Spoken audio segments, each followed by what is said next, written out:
everybody from Darling Stadium. Welcome to a very chilly Darling Stadium for this game between the Hampton Crabbers and the Bethel Bruins. Good evening, everybody. I'm Tim Cole along with Bob Hintz. The Hampton Crabbers, 9-0, have clinched a tie, at least, for the Peninsula District title. The Bethel Bruins are very eager to tie or to win tonight in order to tie in the Peninsula District, and a win will put the Bethel Bruins in the playoffs.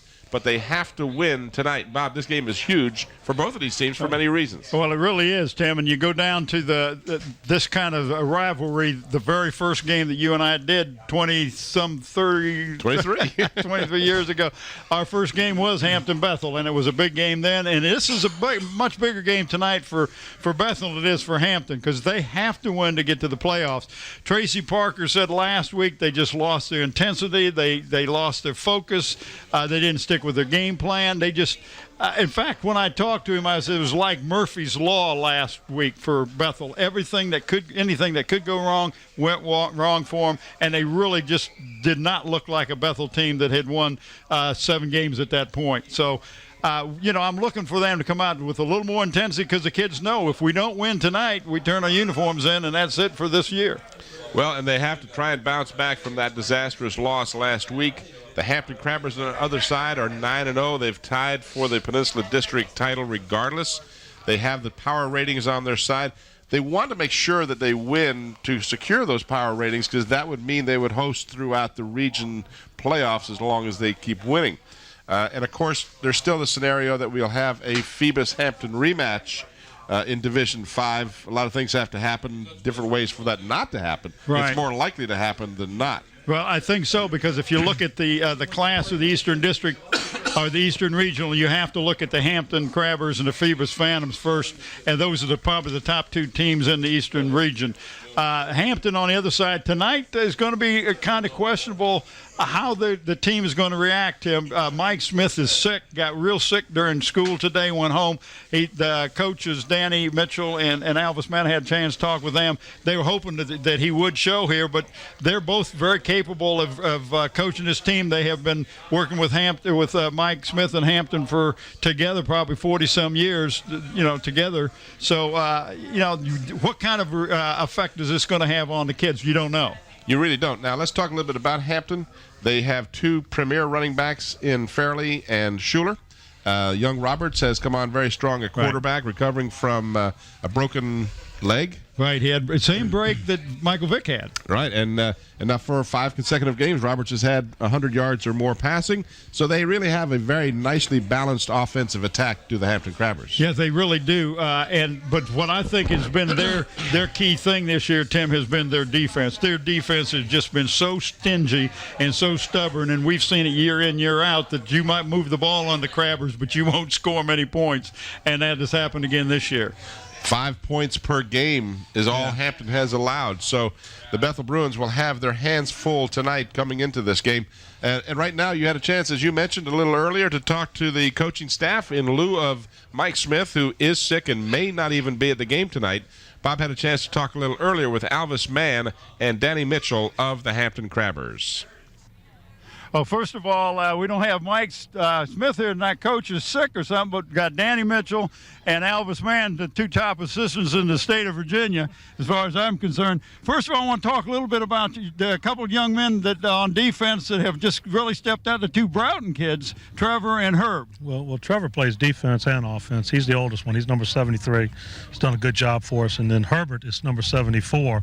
He's our left tackle, and he started playing in the Phoebus game, and nobody's been able to get him out of there. He's done a good job for us. So once he got into that lineup, it's hard to get him out of there, which is okay, because you want the young men to step up. But you have another young man that plays guard, Dominic White, just an outstanding ball player. Well, Dominic White, was a good football player last year, and he hasn't gotten any worse. He's still, he's our heart of our football team, I believe, and he does a good job and plays offense and defense, and he's a good football player. Now, you got one young man that has been very consistent all year long, and that's your kicker, punter, Corey Johnson. Corey has gotten better. Corey, at the start of the year, I didn't think he was very consistent, but that was just my personal opinion. Alvis, the coach, might have had another one, but he's gotten better. He's made some big kicks for us over the last couple of years, and hopefully it won't come down tonight. Okay, one other thing. What do you expect from Bethel tonight? Well, Bethel's, they find a way to win football games. They're 7-2, and they run the ball at 32. Is a heck of a runner, and the kid throws the ball when he has to, and we expect him to try to pound the ball on us a little bit. Yeah. Well, listen, good luck tonight, and I hope Coach gets better. I'd like to congratulate Coach Park. He's done a great job with the team, and done a great job this year, and looking for a great game with them. Always a good game with Bethel-Hampton. All right, let's go back up to Tim. All right. And again, congratulations to the Hampton Crabbers. Last year, first time in as long as anyone can remember around here that Hampton did not make the playoffs. And, of course, they are back, and they're back with a vengeance this year. Speaking of playoffs and teams, I want to talk about a team we're not even going to be showing tonight, and that is the Kickitan Warriors. I want to take our hat off to Tommy Austin. Right. What a great Absolutely. job he did with those kids over there. Quoted in the paper, and just to digress for a moment, I do want to take a moment to congratulate him. That team, when they lost to Bethel 7-0, could have phoned it in from that point on because they really didn't have much of a chance to go to the playoffs. Right, but they really played. didn't. Yeah. They played hard. They played and won their last 3 games. So, great job of motivation by Tommy Austin and that Kickitan coaching staff and the team. What a super season those guys had. And I think there's an outside chance that if the moon rises twice over the weekend on the same day, that we may get them in the playoffs. But regardless, Kickitan has every reason to be very proud of how their season went. They really do. But let's talk about the Bruins a little bit here. You look at their team, and they've got probably one of the best runners, one of the best hard runners in the district. Ladarius Adams has just done an outstanding job. But I'm very impressed with this sophomore, Matt Hill, who is just has shown a lot of maturity for his age. And I talked to his uncle, Mike Tyndall, and Mike told me, he says, this is probably one of the smarter kids he's ever seen. He said he's a brilliant young man, and he has really been able to step in and run this offense, and it's hard to do as a sophomore, not being able to being able to step in and do what he has done. And I think that's a big deal. A lot of credit goes to him for the results of what the Bruins have done this year. Well, and, it goes back to also they've had their problems on offense being consistent. Ladarius Adams, as you mentioned, has been consistently a good runner for them. Hill's done a good job, coming in as a sophomore, as you've said. But if they're going to win this game against Hampton tonight, they have to figure out some way to put some offense on the field because they can't allow their defense to be on the field all night long against this very balanced Hampton attack. Well, that's a good point, but their defense does have to step up and stop this Hampton attack and make Hampton have some 3-and-outs or only a couple of first downs and then punt the ball, not let them control the clock and run the ball down the field and keep that defense on. You're right, they're going to get tired. They've got a lot of people going both ways.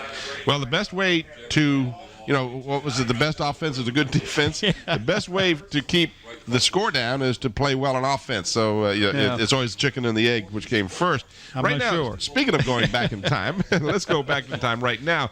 Bob had a chance a little earlier to talk to head coach Tracy Parker of the Bethel Bruins.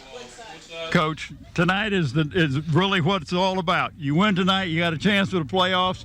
You lose tonight, turn the uniforms on, get ready for next year. Your team has played real well some spots this year, and other times it's like you've lost your focus. Well, I think that's a common factor when you have a young football team. It's very important that they stay focused, and they keep the intensity up, and that way you give yourself an opportunity in the end.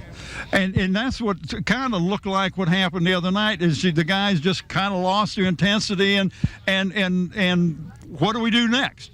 But you got to keep your game plan. The kids got to stay with your game plan. That's the coaches. What they got to do, right? It is.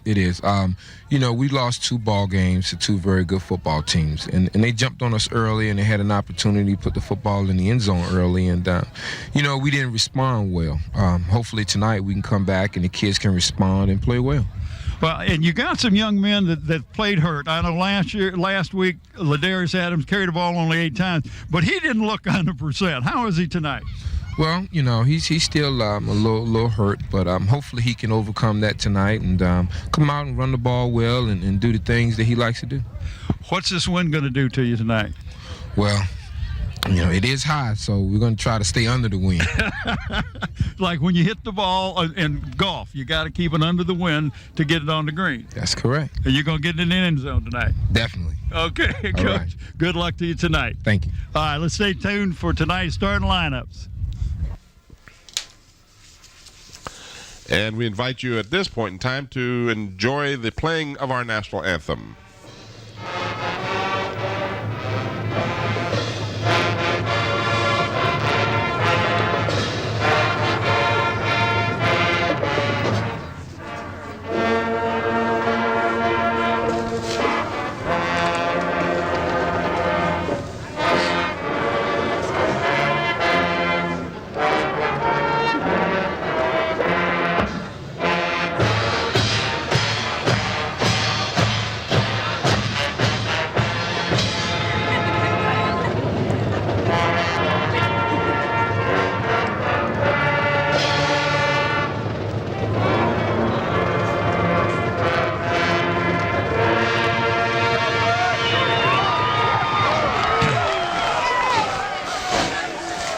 Well, Timmy, when I got here at game time, when I got here, it was 5:30. The temperature was 50 degrees, and I know that the temperature has since dropped a few degrees. That wind is blowing hard left to right, so that's going to make a big difference in the kicking game, I would assume.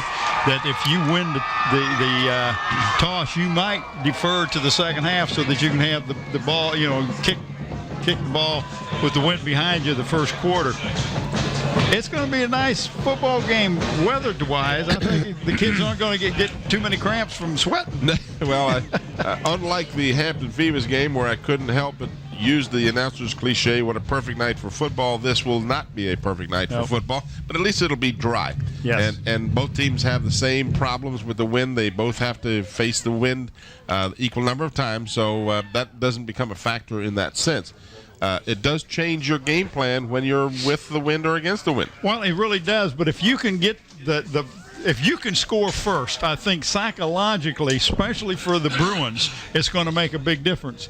I don't think it will for Hampton because we watched Hampton and Phoebus play, and we saw Phoebus score first, and it did not affect the psyche of the Hampton Crabbers. They did a good job. So, we'll have to wait and see. I see the Hampton Crabbers are just now breaking, getting ready to talk. We didn't talk anything about our officials tonight. Well, in fact, I just saw the referee, Bill Dozier, waving towards the press box. I don't know whether he was just saying hello. I think he was saying hi to you, Tim. She's got to go down and keep the chain. Oh, I see. They're missing a linesman, so they. He is a friendly guy. But let's talk about the officials. Our Zebras for tonight, they're all pointing up here. There you see the names. Bill Dozier is the referee tonight. The umpire is George Adamowski. The linesman is Mick Hartzheim. The line judge is Mike Jerzaka. Pete Smith is your field judge, and Dan Reckendorf is the back judge. And I apologize ahead of time. I have been suffering from a head cold and cough, so I will try not to cough into the microphone more often than I have to. Well, I hope not, Tim, but it sounds like you could really sing bass tonight with no problem. Oh, yeah. Well, I don't know about singing, but I feel but I didn't leave my heart in San Francisco, but I brought a cold back from San Francisco. Yeah. And tonight's contest is brought to you by Zooms, with 14 convenient locations to serve you. By Hampton Chevrolet at 1073 West Mercury Boulevard.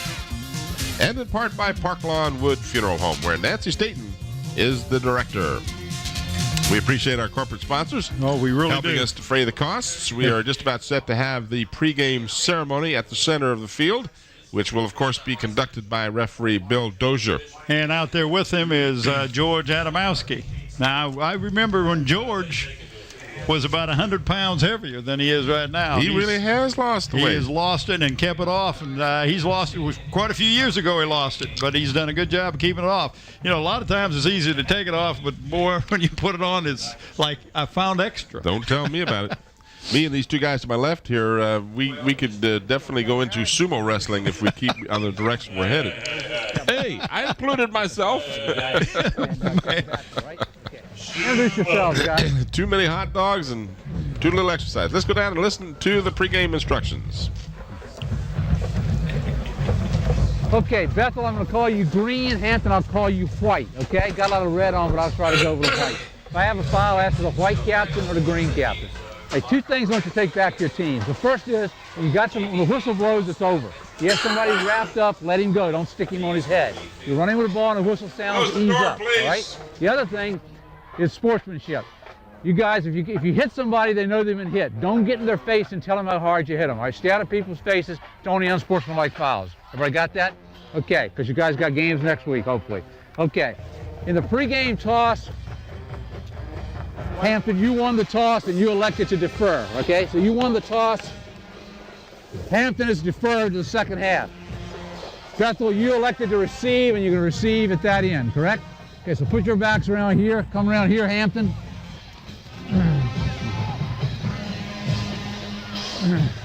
Hey, Bethel will receive at this end. Bring them out, guys. Have a good ball game. Good luck to you. Good job, Bill Dozier. Yes, perfectly done. Bill has done this before. He's a veteran and a good one. The wind will be in the faces of the Bethel Bruins. That's the reason, or certainly one of the reasons, Hampton deferred. They got to choose which goal they defend, which is a little different than what Bill Dozier said. And let's give you the starting lineups for tonight's game. First of all, for the Bruins on offense. James, Jr. A.J. Harris, Senior. T.J. Burton, Jr. Lamar Tynes, Jr. Deshaun Chester, Senior. Dale Harrison, Senior. LaShawn Campbell, Senior. Wayne Lipscomb, Senior. Chaz Batchelor, Senior. Mike Ayers, Sophomore. Matt Hill, Sophomore.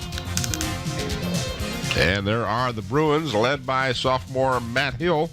As you heard Bob talking about a little earlier, he is the nephew of Mike Tyndall. Is that what you said? That's correct.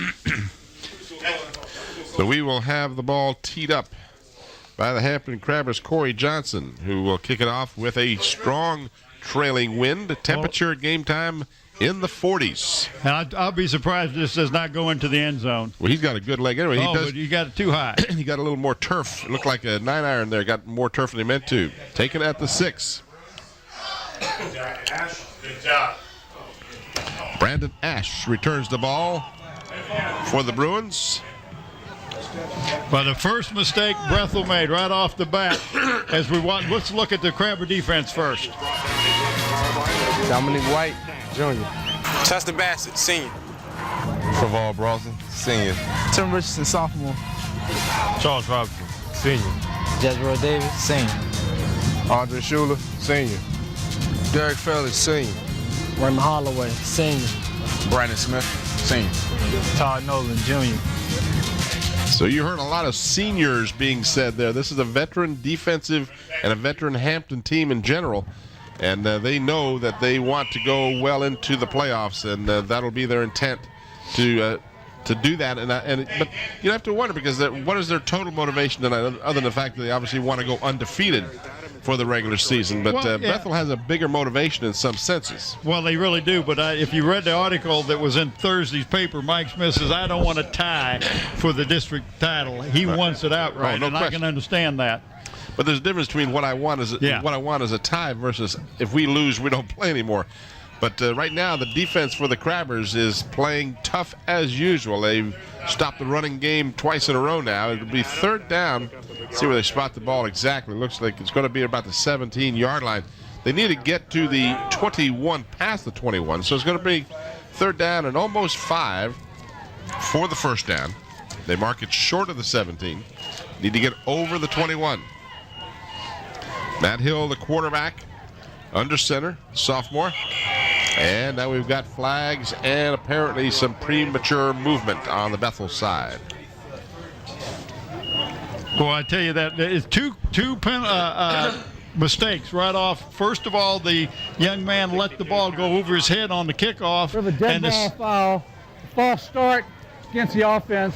5 yards. Remains third down. And there's your second one. So now instead of a 3rd and 4, third and 5, you got a 3rd and 10. Yeah, their task isn't big enough. You certainly don't need to give 5 more yards to the Hampton defense.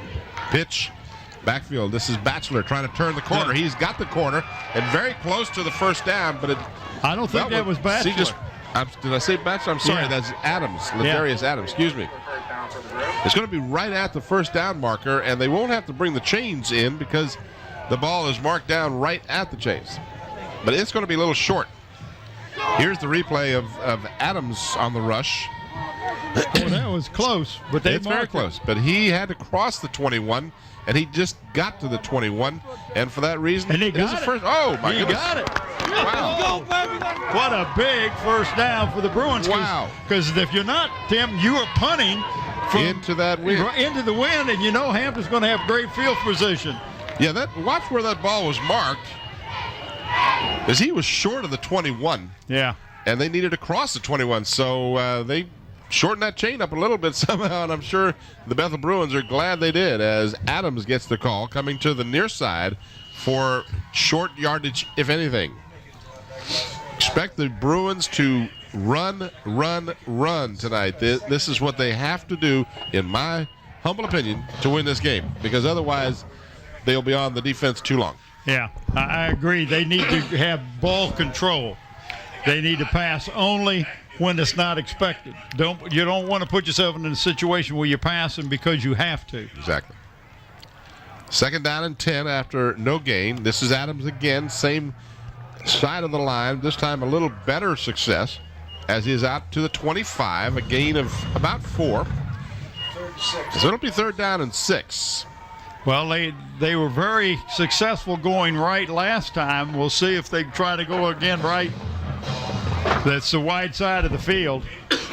But I look for Hampton to kind of shift over and slant towards that wide side of the field. In the backfield. Third down and 6 with 9:10 left in the first quarter. Bethel with the initial possession. To the outside, cuts it back inside, and now gets the first down. Ball comes loose. Ball came loose. Had the first down, but may have lost the first down. If they recover the ball, it may be such that they lose the gain that they had, which was a first down. And that's what happened. Because he did have the first down. Yeah, he had the first down. Watch it on the replay. This is LaShawn Campbell. Right there. He had the first down. He was across the 32-yard line, but in doing the trying to get that extra yardage, he coughed the ball up, and thus, when the ball was finally recovered by Bruins, they are a yard short. Yeah, and it's a real shame. He made it to the first down. The ball just didn't get there with it. Well, so now the Bruins will have to punt into the wind. They may want to hopefully time it so the gusts stop long enough to get the punt away. Good rush on the ball, and contact made with a kicker, and a flag comes down on the punt. Good coverage by the Bruins on special team as just a short return. We're going to have a penalty now. Running into or roughing will be the question here. Well, it won't matter either way because they needed a yard. Tim, we will pick a player of the game for both of these teams tonight, and that player receive a trophy in the shirt. The trophy comes from Trophy World. I think Bill's going to tell us. Running into the kicker, that's a 5-yard penalty, the result of which will be a first down. They're located in Hilton Village in Newport News. For all your recognition award needs, trophies, plaque, custom engraving, contact Bob Hilling at Trophy World, 595-7354. Mention this announcement and get special pricing. The shirt comes from Tidewater Team Sports, your one-stop sports headquarters for screen printing, embroidery, and uniforms apparel. Call 594-0411. Talk to David Chubb or Terry McNamara. So an error on the part of the Hampton Crabbers in making contact. They didn't rough him, but they definitely made contact, and running into the kicker was the call as Chaz Batchelor picks up about 3, almost 4 yards. And he was a young man that was kicking. But you were not here last week, and last week, Tim, the center was centering the ball. It looked like he was shooting a free throw. He was going up and it was coming down, and and I know Hampton saw that and said, "Hey, we can block this thing." Well, they had that same problem against Kickingham. Yeah. They had real lofty snaps from center to the punter. Again, Bethel sticking to the ground as one would expect they would. That's Batchelor again carrying. Brings up a Third down and about 2. As you can see, Old Glory whipping by this breeze. It's a chilly evening here, and the wind chill factor has to be in the low 30s, but a good contingent of fans on hand, and I got to give my hat off to them. This game, by the way, would have not been played tonight had it not been for Isabel. This game was scheduled almost a month ago, and the temperatures would have been much more comfortable. Big number 65 on the inside handoff. And if he spots that across the he does. Yep, he got a first down according to where the official has placed his foot for the spot. It's going to be right on the first down mark. But this is Tim Burton, 65. He is an outside, he's an offensive lineman, a defensive lineman. He's 260. 260, so that's a little wrinkle they put in there, no pun intended. Well, they're going to measure it. I see Mike Smith over on the sideline, Tim. He's in the red jacket. See him right next to the down marker? I was wrong once before, but I'm right on this one. It is a first down. So they took those links out that they put in the chain earlier. So you're right, one wrong, that's 50%. I'm 1 and 1. Hey, if you did that when playing baseball, you'd be a multi-millionaire. Yeah, exactly. So the Bruins keep this drive alive, which has consumed almost half of the first period. We are at 6 minutes and 28 seconds. The clock is moving, and the Bruins grinding it out. And they'll continue to do that. This is Adams, number 32, carrying for Couple. Tim, this is not pretty, but it's exactly what you said that Bruins are going to have to do. Second and 8. Well, it does many different things. First of all, when you've got the ball, the other team can't score. These are obvious cliches. I'm going to go for all of the cliches I can tonight. Another cliche is when you're running the ball like this, you're eating up the clock, you're shortening the game, and that's to the advantage of the Bruins as well. They don't have that explosiveness that Hampton does. This is Adams, hit and spins, and a late flag comes in. Maybe holding. It was so late, I'm not sure. It might not have been a face mask. It was real late.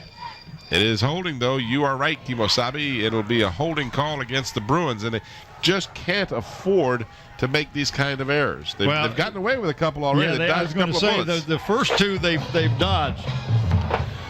Here's the replay. See if we can see the holding.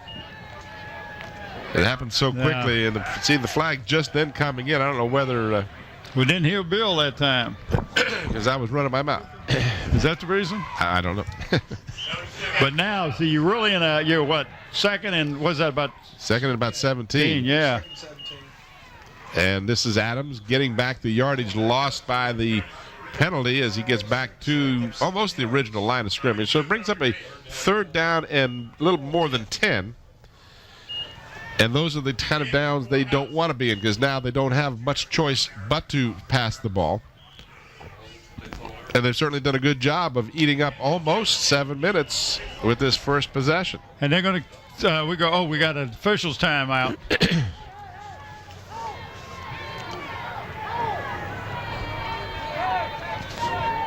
Crabbers apparently didn't have enough players on the field, but that would not be an official's timeout. Yeah, that couldn't be. There had to be a equipment thing. There you see the coaching staff on the Bethel side. A crisp fall, almost winter. Sure feels like winter. There you see our little board up in the right-hand corner. First pass of the night for Hill, and he throws, and Batchelor had it, but didn't bring it down. It looked like he might have taken his eye off the ball to look downfield, and in doing so, didn't make the catch. And now Batchelor will have to go back in deep punt formation. Well, if he must have been the primary receiver because number 83, Lasan Campbell, when he broke, was wide open. When he made his cut across, he went down a little further trying to clear out that linebacker for Batchelor. But the ball hit Batchelor in the hand, should have come up with it.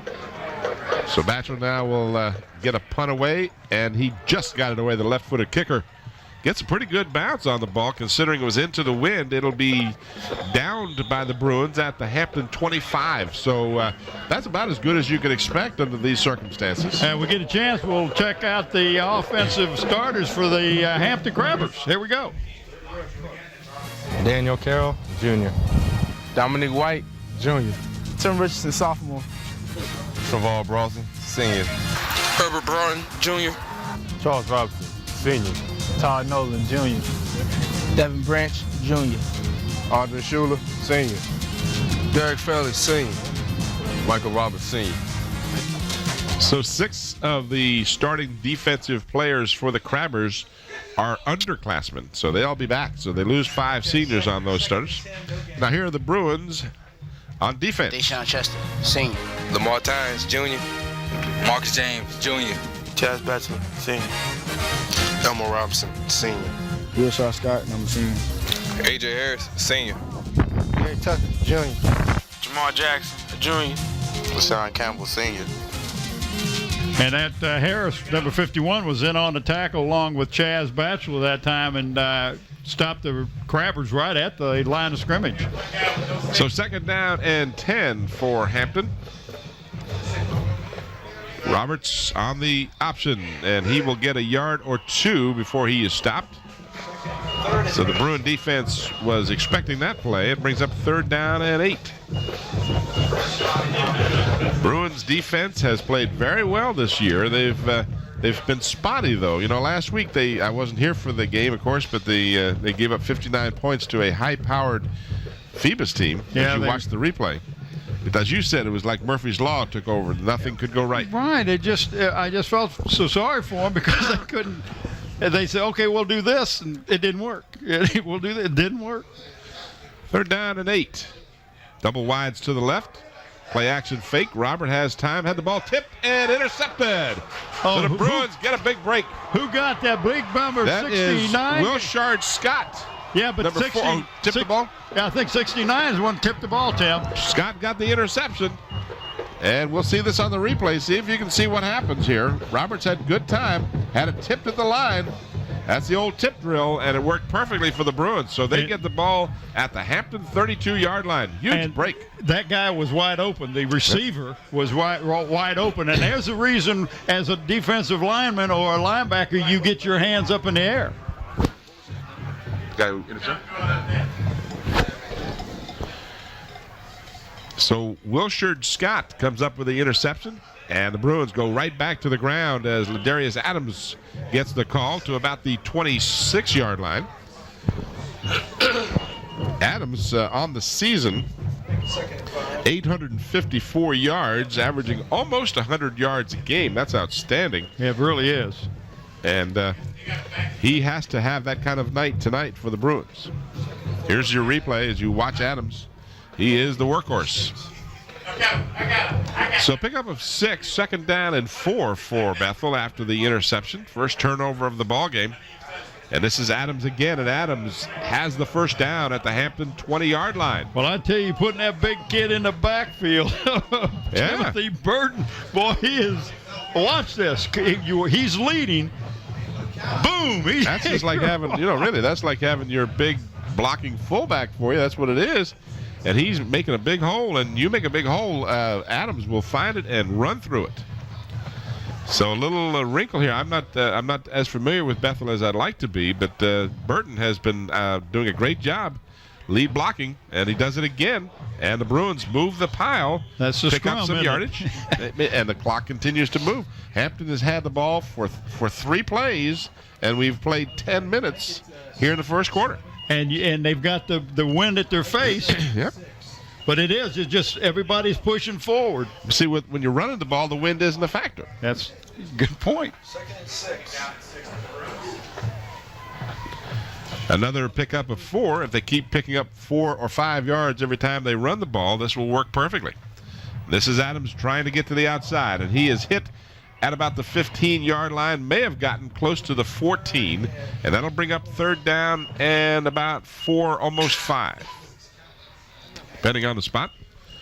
So, again, here's your replay. If you want to, we can just kind of replay the same one over and over for you because it's pretty much the same, right side, left side. Well, at that time he went a little outside. He had to go outside a little further than he wanted to because of a crabber, and I didn't see which number he was that really forced him deeper and strung that play out a little bit. Big 3rd down and 4. And a fumble. Ball is loose, and it's pounced on by the Crabbers, so they get the ball back at their 20-yard line, on a fumble on the exchange. Oh, man. And that was right there. Watch this. It never was cleanly handled. No, it was a little pitch. It wasn't a handoff. It was more of a little toss. So each team now with a turnover, and the Hampton interception does not cost them points. Let's see if they can capitalize on the turnover by the Bruins. We have 55 seconds remaining in a scoreless first quarter. Hampton and Bethel. Our 23rd anniversary. Happy anniversary to us. To us. Bob and I started this. Well, this was the game we did in 1980 at Old Darling Stadium. On the keeper, this is number 5. No, that's Fairley. I said yeah. keeper. I meant handoff to Fairley. Well, I'm sure that's what you meant. What I meant to say is that keeping it on the ground is what I meant to say. Help me out here, Bob. Hey, you're doing good, Tim. I got some great cough medicine. You want some? Makes you real drowsy and kind of fuzzy and everything. Oh. More so than usual, I might add. Well, you read my mind tonight. I just tell thought you, I'd you're pretty beat you sharp. This stuff is really good. Not really. It's just your plain old over-the-counter cough medicine. This is Fairley, and Fairley's wrapped up, and one of the first players there was the Wilshire Scott, number 4, who had the interception. He's fired up. That will be the last play of the first quarter. As you watch the replay here, Scott and with company, gang tackling. So we've played 12 minutes, and after 12, it's scoreless. Bethel and Hampton. Zooms has given an award to the senior player in each of the teams this year has demonstrated academic excellence. These players be awarded plaques at a school board meeting after the season. We'd like to thank David Allen and Zooms for their continuing support to WHCS and our student athletes. And I want to name those athletes right now. On the Bethel Bruins side, we have Deshaun Chester. On the Hampton side, we have Trevor Broughton. At Kickatam, we got Thomas Gilkey, and at Phoebus, we have Travis Gradera. Congratulations to those 4 young men, not only good athletes, but tremendous scholars also. And also like to thank our corporate sponsor, Hampton Chevrolet Jeep Mazda, located at 1073 West Mercury Boulevard. Go down and see them or give them a call at 838-5450. And I want to thank Mike Hauser. Mike Hauser, what would you want to thank Mike Hauser for?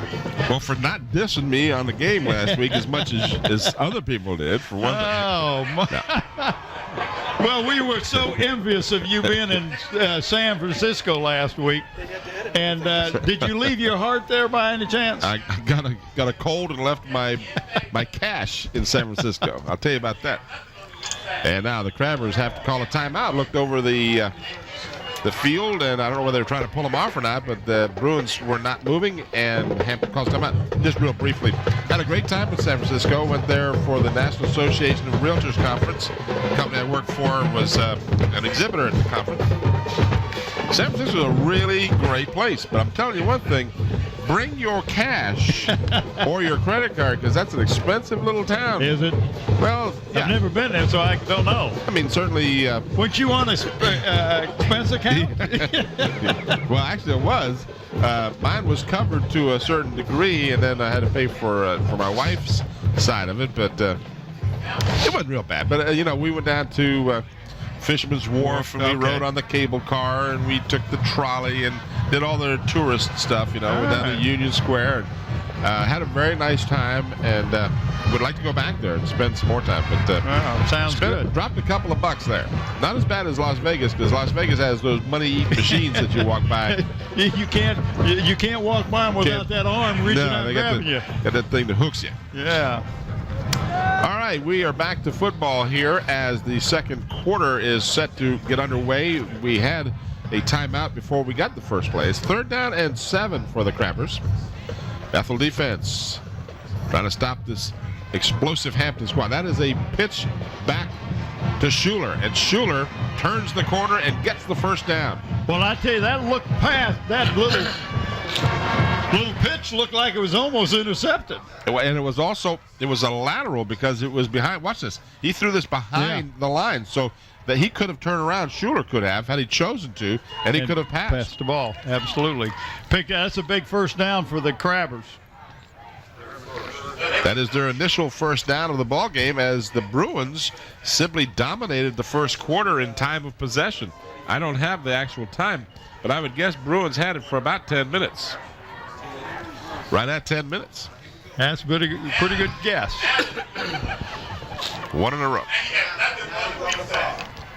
This is Schuler, Andre Schuler, and he gets good yardage on the right side as he crosses the 40 to about the 41. Well, Hampton found out that they can run outside of the Bruins, that they're having trouble up the middle.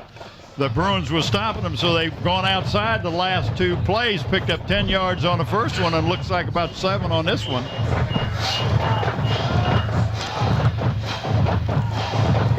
Hampton has the ball marked just across their 40, so it brings up second down and about 4.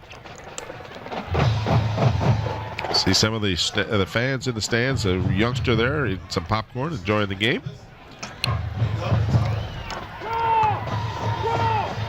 Roberts has time, now sets up the screen to the near side, but it's short as far as the ball being thrown to the receiver, Ernest Harvey.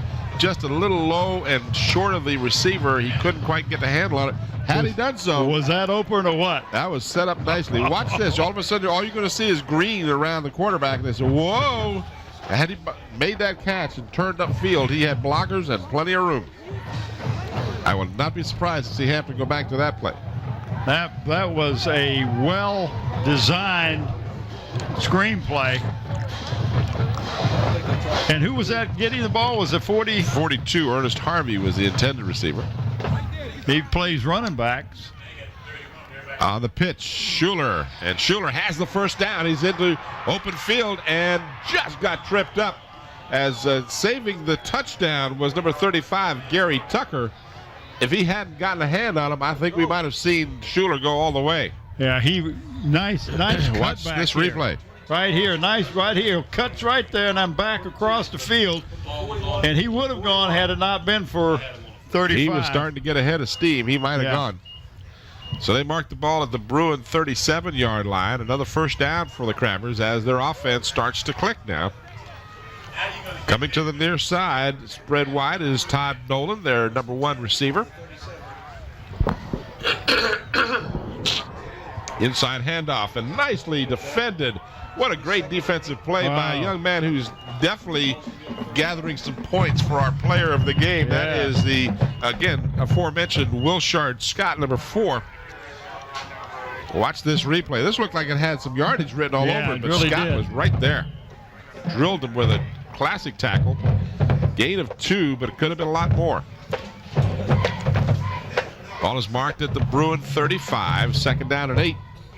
10 minutes remaining in the first half. And we have no score. Roberts again, the pitch that worked very well before, works well again. Schuler gets the right side, goes out of bounds, but not until he gets a first down at the 23-yard line. And LaShawn Campbell, number 83, was the one on the stop. Watch this replay. This is the same play they ran last time for a first down.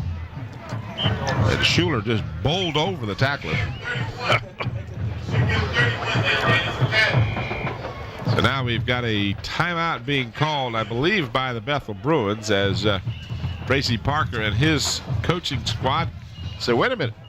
We got to stop this thing. The momentum is gaining. Yeah, we got to do something. The Math Zone is back on Channel 46.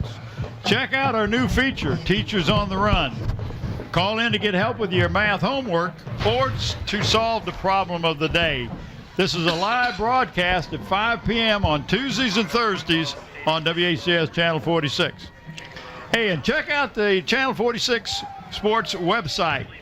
It's at WHCS46.sportscombine.com.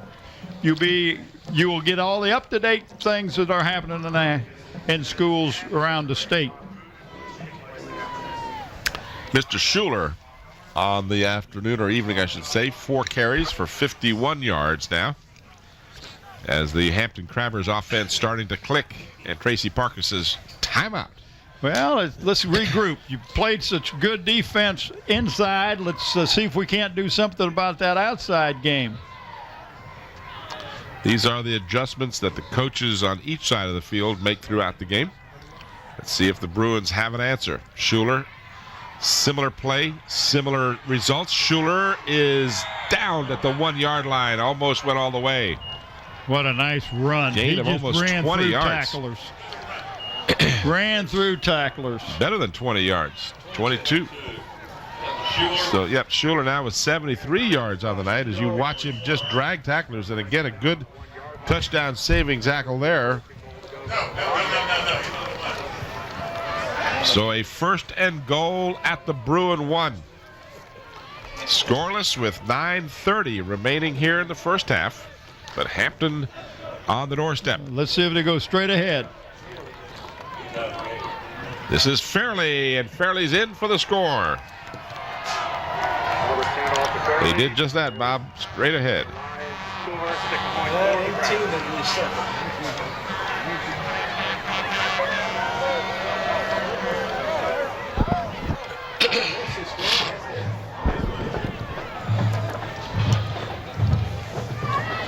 So the Crabbers take the ball and drive straight down the field. They sputtered a little bit on their first possession with the interception, but not on their second, as they drove the field and capped it with a 1 yard touchdown run by Derek Fairley.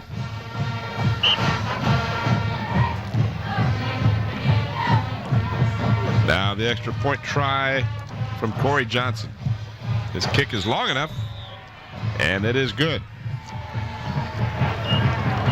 So the Crabbers, with a perfect 9-0 record, get the first score of the ball game as they make it 7-0 with 9:18 remaining in the first half. Talk a little bit about our crew tonight. We've got Andy Foley down there doing the graphics. Andre Mattingly doing the instant replay slow motion. On the cameras, we got Ron ESPN Baton, Nathaniel Braxton, Mike Nowinski, Susan Bowers, Steve Fryer is down there on our little crane. Production assistants, John Terrell, Juan Brown, Sarah Myers, engineer Don Charaus, and the big guy, Scotty Beam Me Up Bowers. Crabbers. And of course, who we got up here? We got Bob Killen and Mike Hauser. And Mike Hauser, the Bopsy twins. The Bopsy Frickin' Frack, as we also know them. Frickin' Frack. 9 plays, 81 yards, consuming 3 minutes and 41 seconds. The Hampton Crabbers, led primarily by the running of Andre Schuler. Andre. Capped by Derek Fairley's touchdown. A short kick into the wind, taken by one of the upmen at the 25, and he gets 2 yards, and that's it. Like the ball might have even come loose. Well, he juggled it when he caught it, Tim. That was fielded by Alexander Smith. Watch this. Yep, he did a little bit of juggling. Had it under control when they hit him, but.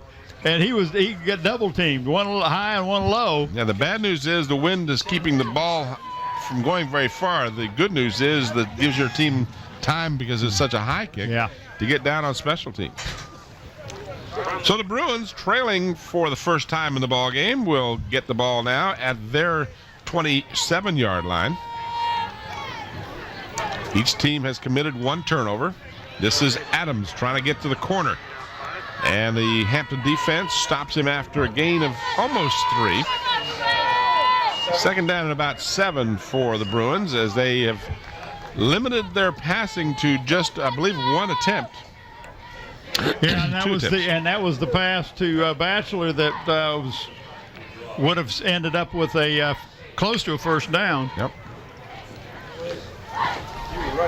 Yep, 1 attempt. But now he got the wind to his back a little bit, he being Matt Hill. I just don't think they're going to pass the ball a lot at this point, regardless of the wind. When you got Adams, that'll bowl tacklers like that all the way out to the 47-yard line. What a nice run by Ladarius Adams. Tim, he was hit right about the 41. Watch where he get hit. Right there, about the 42. Wow. He gained another 7-8 yards after that. So the Bruins move the sticks. Fresh set of downs with 8:20 remaining. There you see the Bruins side of the field tonight. Good sized crowd considering the cool temperatures. I can say that without too much. Got a loose ball, I believe. Now, I don't know. I think Bachelor just was never held down. I think he just kept right on running. Yeah, that's Bachelor. So a lot of effort for 1 yard. Yeah, give him 2. All right, we'll give him 2. Call it second down and a long 8, short 9.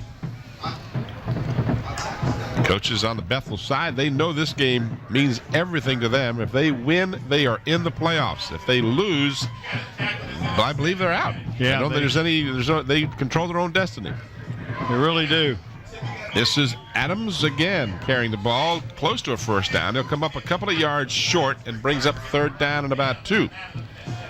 Nice blocking by the offensive line here. They made some good holes, and you don't have to have a lot of room for this young man. But what he is doing, Tim, is he is putting his head down, using his shoulder pads to help him, and he's just keeping those legs pumping, picking up the extra yardage after he has been hit initially.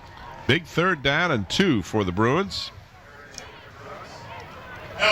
Long count. And they give it to Adams, and Adams is stuffed. He is absolutely stuffed. He wasn't really tackled, but fairly pushed the blocker back into him and knocked him down. What a great defensive surge by the Crabbers. Watch this replay. He just held up his blocker. The guy blocking for him was number 65, Burton, the one we talked about earlier. And that time fairly just stood Burton up. And the key is he got lower. Had no place to go. Now the Bruins appear, and I use that word because they might try to draw them off, but they appear to be going. They are. Quick count. This is Adams, and will he get it on the second effort? The ball came loose. They took it out of his arms. But it's going to be so close. He's giving it to him, Tim, on the spot. From here, the spot would appear to be for a first down. Yeah, because it looks like they're set at about the, what's that, the 40. About the 43. And it looks like they spotted the ball at about the 42. He very dangerously held that ball out, extended out, and that's when the Crabbers knocked it out of his hands. Oh, that's going to be close. What a gutsy call. Yeah, he was not down. You know, you got to be so careful. If we watch that replay again, Scott, I don't know if you can show that again, but when he was stopped and he's spinning, all the time he's reaching out with the ball. Yeah. Watch this replay. Because what happens here is the ball, see, look, he's going to reach out. See it right there. But they got the first down on that great effort. But that was very dangerous because he wasn't down because he was being held up by another player. Fortunately for the Bruins, the whistle blew as his forward progress stopped before that ball came loose. But superb effort. It's scary when you put the ball out there because it's one thing to do it at the goal line where once you break the plane, the play is over. Not the case here, but they were very fortunate to keep possession. And Adams is right back at it again, this time carrying to about the 39-yard line. So 4th down and 2. Tracy Parker gambles at almost midfield and got the first down. Could turn to be a very important play in this ball game. Well, Adams is 6 foot, 200 pounds, and he is really going to. And Tim, last week he ran the ball 8 times. You weren't here to that game, but he was hurt. And you heard Tracy Parker in an interview say he's probably not 100% tonight. But I tell you what, if he's not 100%, he is. Well, he's giving it all. Nice cutback. That looks like number 83, Campbell. Yeah, that is. That's LaShawn Campbell. That's the second time he's carried. And that one almost, by cutting back, almost went for a big gain. He got a pretty good yardage out of it as it was. Right here, he cuts to his left. And good pursuit by the Crabbers prevented a big gain. What happens at the Crabbers that time, they have responsibility on the weak side away from the ball. The players made sure they stayed in their whatever their situation was. They're supposed to be there to watch reverses and all. They were there. Again, Adams. And the surge to about the 33-yard line, very close to the first down. It was 3rd down and about 4, so this will be once again a very crucial measurement. You see Adams, I tell you, he just keeps those legs driving, and of course the Crabbers are trying to cut those legs out from underneath them, but without measuring, it is in fact a good yard, Tim. Yeah, it's close, but not close enough to measure. So they need to get to the 37 to get a first down. It's fourth down. Not nearly as big a gamble as it was near midfield, but in many respects it still is. This is a huge play. And one of the Bruins flinched over on the left side of the offensive line. I would not call his name or number out. Man, that's going to cost the Bruins 5.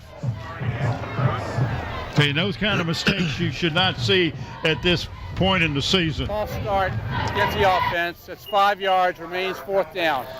Well, in his defense, you see it at every level, college and pro. You see it. I saw one a couple of weeks ago in a pro game, 3 plays in a row. Yeah. An offensive lineman who makes more money than you and I will make in a lifetime, flinch, leave early, and at the home team. So it can happen to anybody. Still a big third or fourth down here. And Adams has the first down. What a great effort. Ladarius Adams with a superb second and third effort to find the running room down almost to the 30-yard line. Needed 6, got about 8. And there was no doubt in anybody's mind on the Bethel side they were going to go for it, whether it was 4th and 1 or 4th and 6. 19 carries in the first half for 68 yards for Mr. Adams. He has been the workhorse. And he has earned every one of those yards. Oh, he has. They give to Batchelor, and Batchelor is stopped for no gain, might have even lost a half a yard. I think they're going to spot him right at the 30, maybe give him about a half a yard. Yep, forward progress. Clock continues to wind down as we hit the 3:15 mark here in the first half. Again, the Bruins have dominated with the time of possession, but Hampton has the only score, 7-0. Tim Cole, Bob Hintz, and the Channel 46 crew, our last regular season game of the year. We'll be back here at Darling Stadium next Friday night for playoff action. Teams and so forth to be announced. I believe it's safe to say Hampton will be here. Yeah. And we just don't know who they'll be playing. Yeah, we don't know if it's going to be playing Indian River, Lake Taylor, or Phoebus. But oh, gee. Would that be a big game if they got to play Phoebus again? I'd like to see them in the regionals, but either way. Well, that is the regionals. Next week is the regionals. I mean the You're regional talking finals. About the finals, yeah. Marked at the 26-yard line, third down. It seems like every time I say this, it is true. 3rd and 5, a big third down. And when you have a big third down, you give it to the workhorse, and he gets some yardage, but he'll be short of the first down by a couple of yards, almost 3. So another crucial fourth down. The Bruins have converted 2 crucial fourth downs on this drive. And Bethel's going to take a timeout. So Matt Hill he's talking to the coaches about maybe he sees something out of being a quarterback. Sometimes you can see an area where it's open, and he wants to talk to the coaches about it. But, that's not a bad time for a timeout. 4th down and 3. As I said, they've converted on 2 crucial fourth downs on this drive. Give the Bruins credit. They have really played well. Good, solid running the ball. They've given a classic showing of how you have to run the ball against a good defense. And they really have done a good job. WHCS broadcasts live the Hampton School Board when they meet on the first Wednesday of every month, and it's at 7:30 p.m., so tune in and be informed.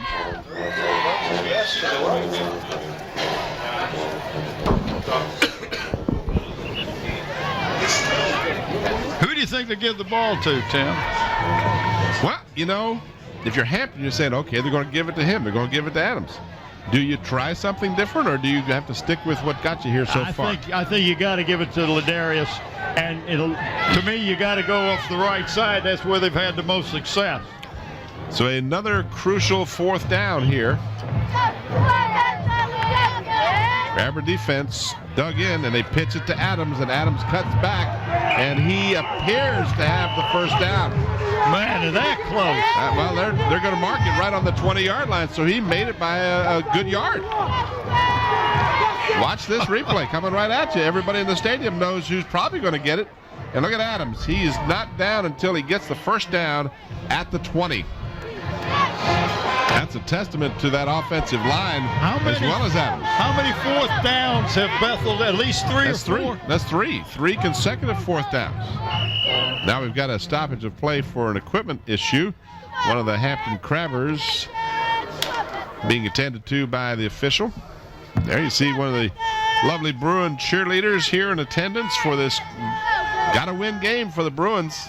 Like you said, Bruins win, they are in. If they lose, they pack up the uniforms and enjoy what has been a very good season regardless of the outcome of this game. Remember 2 years ago, Tracy Parker had an 8-2 record and did not get into the playoffs. Yeah, that could be, it would be 7-3 if they lose this game, because they are 7-2 right now. But this game is far from decided. 1st and 10, Batchelor. See that Batchelor, and no criticism of him. He's just not able to penetrate the middle of that line. They've had very little success in the middle. He doesn't have Tim Burton blocking for him. That's true. And he does, Ladarius Adams has not only Burton blocking for him, but he also has Batchelor blocking for him. Yep.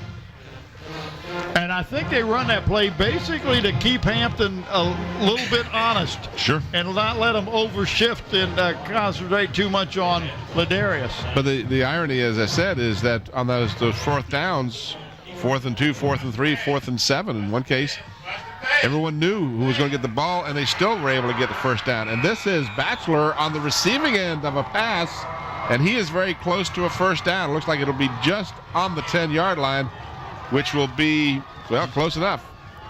They'll have to look at this one, see where they mark it. It appears to be just short. Watch this replay. They got to measure it. They've got to measure it. One of their second pass, and a very good-looking pass from Hill to Batchelor. Nice time for a pass. Well, sure, because they're all stacked up, and that's what the run like that will do. I think he's just short, if I saw the mark earlier correctly. Looks like he might have missed it by just inches. And that's the call. But the good news is it's 3rd in inches. Hey, good shot of Steve Fryer up there on the boom. Is that a penalty? Was he a bad person? Is that why he has to sit up there? Yeah, he's got to sit up there. I said, "Are you dressed?" Well, he says, "I got 3 to 4 layers on." That looks like a timeout chair to me.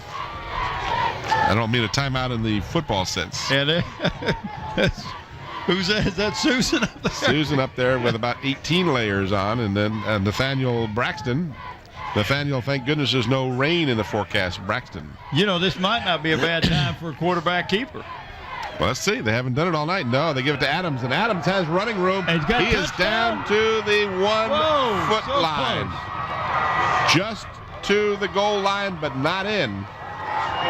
39 seconds remains in the half.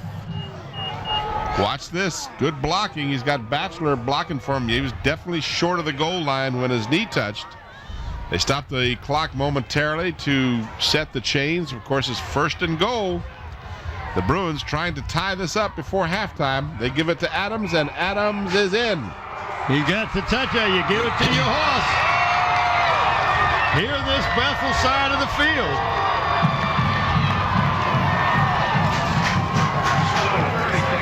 So the Bruins with a classic drive on converted 3 fourth down plays.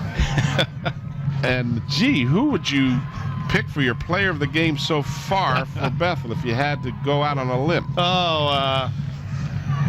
High snap from center, a crucial extra point. He got it down and he got it up. Who was the holder? That was Batchelor who held the ball. No, Batchelor kicked the ball. I'm sorry, 21. Yeah. It was the other way around. Lamar Jackson, give him credit. Watch this replay, and also if you have a replay of the extra point, if by any chance you do, this is the score from the ground level. There you see Adams, Batchelor showing the sign of the touchdown, but Adams getting the touchdown. And then Jamar Jackson on the extra point.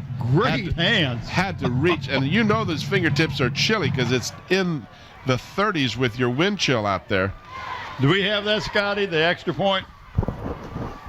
18 plays, 70 What a great job Jackson did in catching that ball and bringing it down for him. Because, that's all timing on that extra point. 18 plays, 73 yards, 7 minutes and 48 seconds. Again, the Bruins with time of possession just totally in their favor. I would say they've got 17, 18 minutes of possession out of the first 23 and a half.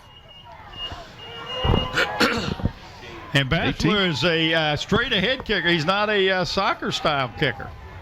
When was the last time you saw one of those? Not since Lou Groza. Taken by one of the up men at the 29-yard line. This is Schuler. He's got the corner.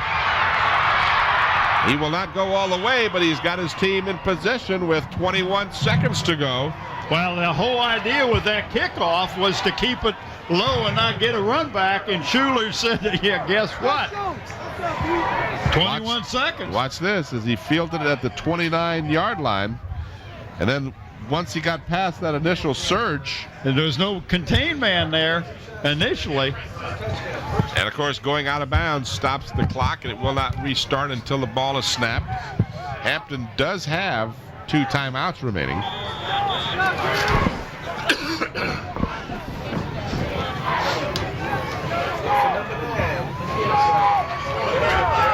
We have some official stoppage now, a timeout called by the Bruins.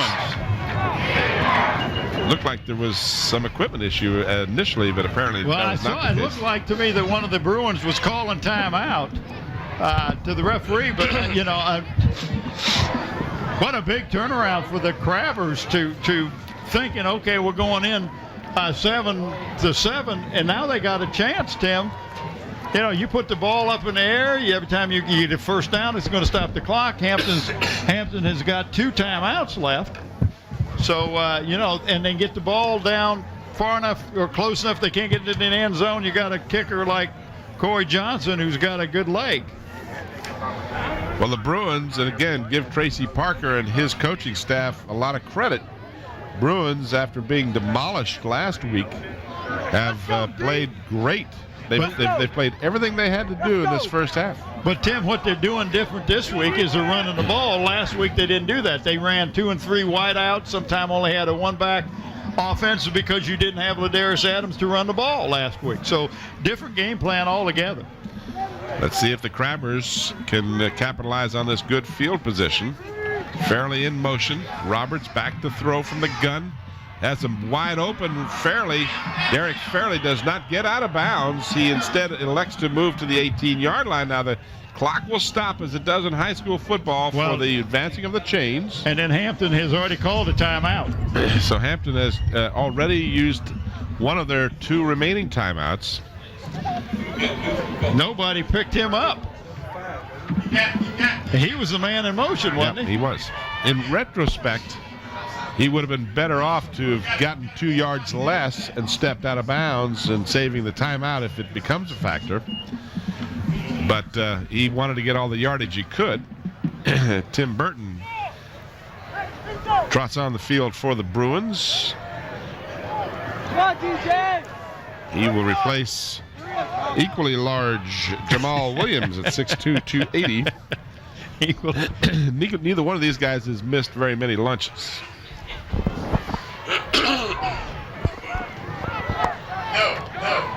So 13 seconds remain. Hampton is in the red zone with a first down at the 18. Again, Fairley goes in motion. Again, this is a direct quarterback draw and nothing there. Now they'll have to burn their final timeout with 5 seconds remaining. And that's exactly. And that now you have to go into the end zone. You've got to play. You got to go to the end zone. Now, understand you also, if there's a defensive foul, you can't end the quarter, the half or a game on a defensive foul. So we'll see what. And I'm sure Tracy is talking to him. Okay, we got to play heads up. Don't let him get an open man. And if he does catch the ball, let him catch it short of the end zone, and let's keep him from going in. No fouls. Kind of a prevent defense. And let them get the ball shallow, but don't let them get it behind you. So what could be the final play of the first half? Roberts will line up in the gun with Schuler and Fairley on either side of him. And again, Fairley goes in motion.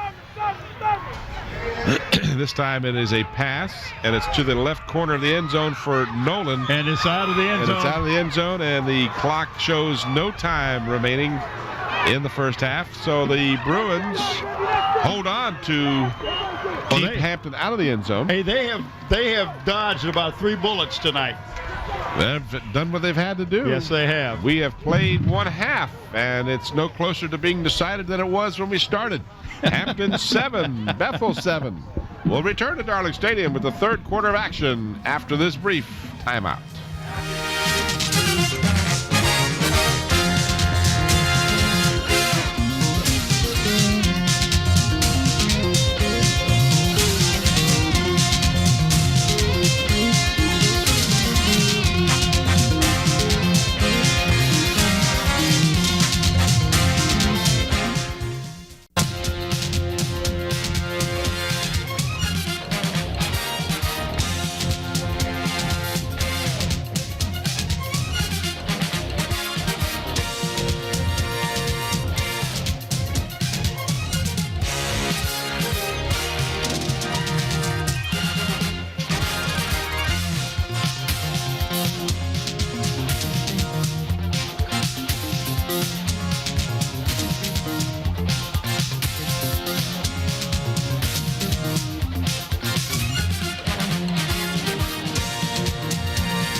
Back here at Darling Stadium, Hampton versus Bethel. The first half could not have been closer, 7-7. Bethel dominated the game in the first half, had the time of possession way more than Hampton did in the first half. Well, and their game plan is to run the ball, and they put Tim Burton back there at the fullback with Batchelor, and Ladarius Adams has responded. We're ready to go as they've got the ball teed up. We're set to get the third quarter underway as Hampton will receive, and they will have the wind at their back. A very short kick taken at the 37, 38-yard line, out of bounds, but not until he gets to the 39. And the Crabbers will have good field position to start this second half. Joey Minter making the grab. Let's see if we can show you the halftime statistics. And a good shot of D for Tita. And there you see Bruins with 11 first downs to 5 for Hampton. They carried the ball 33 times for 120 yards. Hampton 12 for 80. 10 yards passing. I'm sorry, 10 yards passing to 19 yards. I'll get back to that in just a moment. Back to the live action as Roberts rolling, looking downfield, incomplete, as he had it intended for Charles Robinson out on the pattern. Let me just finish, if I may, real quickly with the final stats of the first half, because really the most important stat of the first half. At the bottom of the page? Yeah.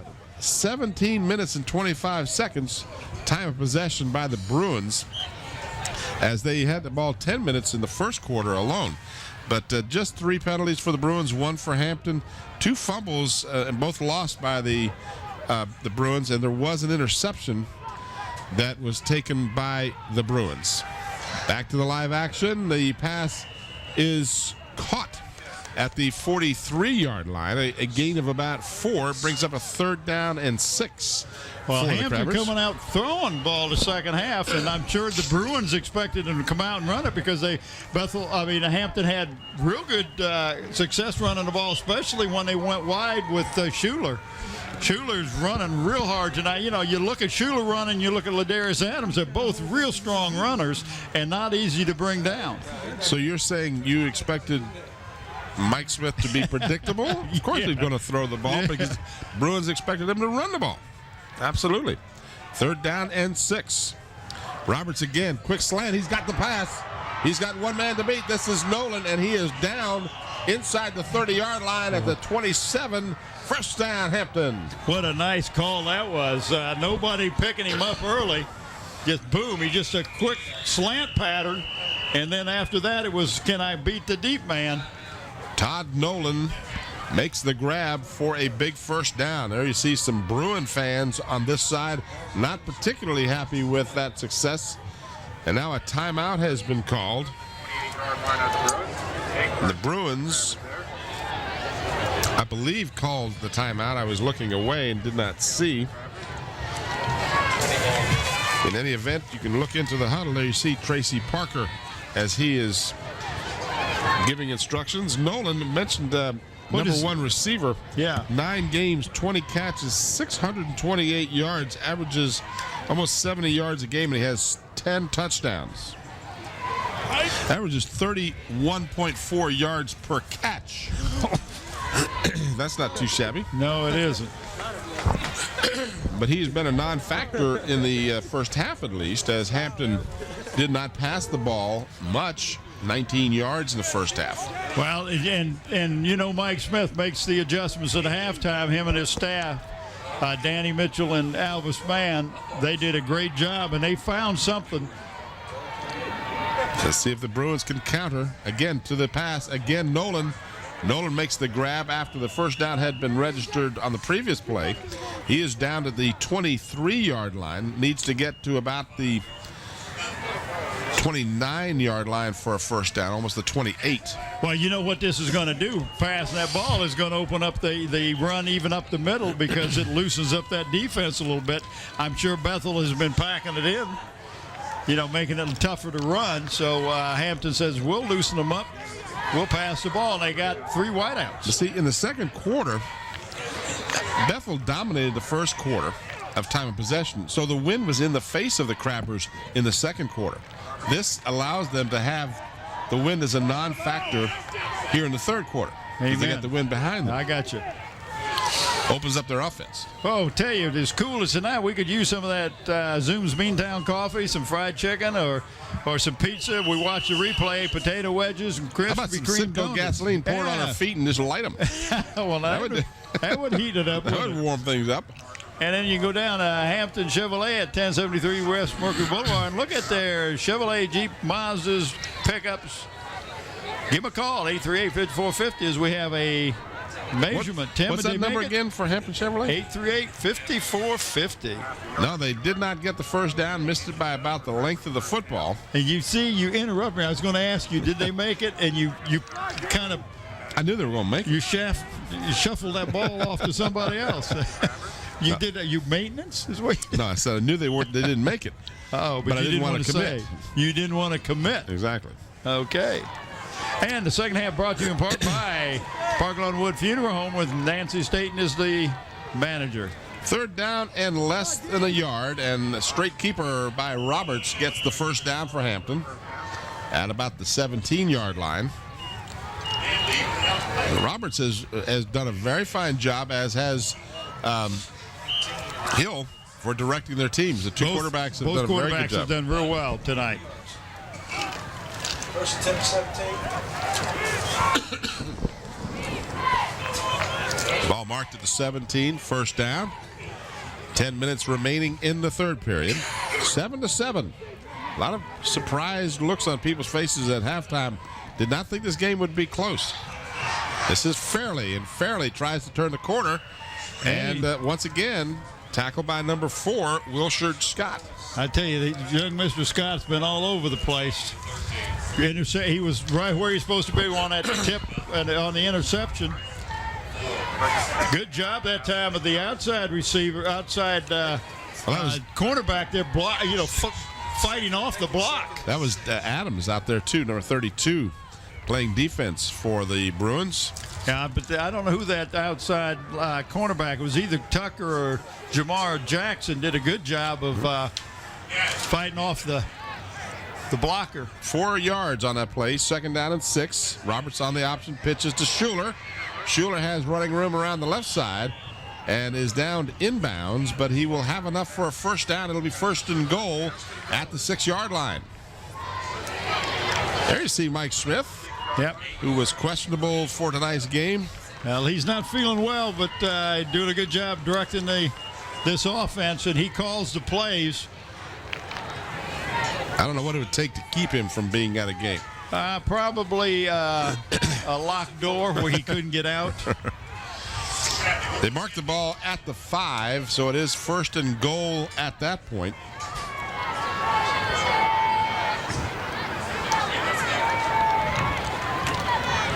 Left side handoff to Schuler, and Schuler gets down to about the 2 or 3.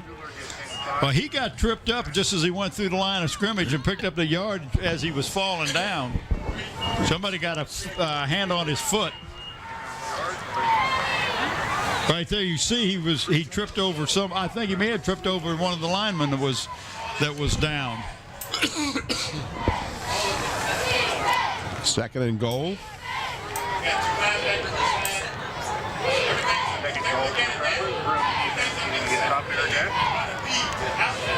And the Bruin defense stops Schuler dead in his tracks.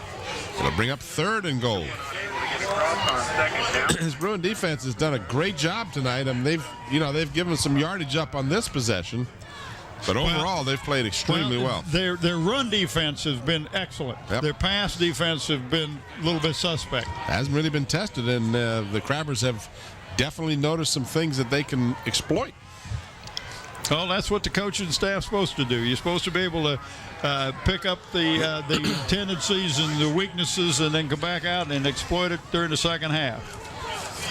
3rd and goal at the 1, and now we've got contact. Were they pulled off or did they jump?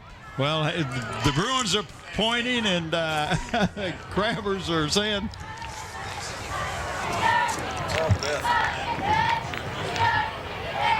I could not tell. I couldn't either. But they ruled that the Bruins were guilty of encroachment. Still 3rd. Bill said they just moved half the distance and it's still 3rd.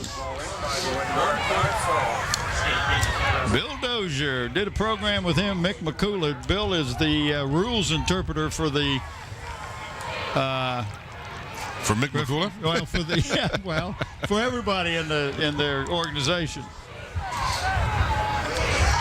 For Mick, I'll have to tell Mick you said that. Well, we haven't seen Mick do it. I guess he's retired now, huh? Well, he's not doing any ball games. Got a touchdown. Schuler scores. Hey, all he's being is the commissioner. He had both knees replaced and still kind of hobbling around. So 3 one-yard runs have been the touchdowns for tonight's contest. Fairley and Schuler each with 1, and Adams with the other for the Bethel Bruins. But now the Crabbers have regained the lead. Johnson will try to make it a 7-point difference. Good snap from center, and the kick is long enough, and the kick is right through the uprights. So the Crabbers regain the lead. They take a 7-point lead with 7 minutes remaining here in the 3rd period. And here's the replay of the touchdown.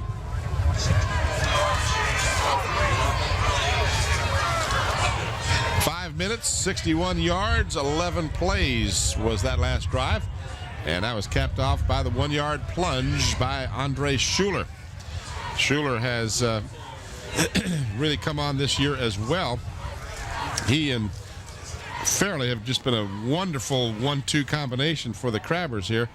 Fairley on the season, 9 games, 113 carries, 714 yards and 7 touchdowns. And Schuler, 86 carries, 595 yards and 7 touchdowns. So each of them have added 1 now, so they each have 8 touchdowns on the season.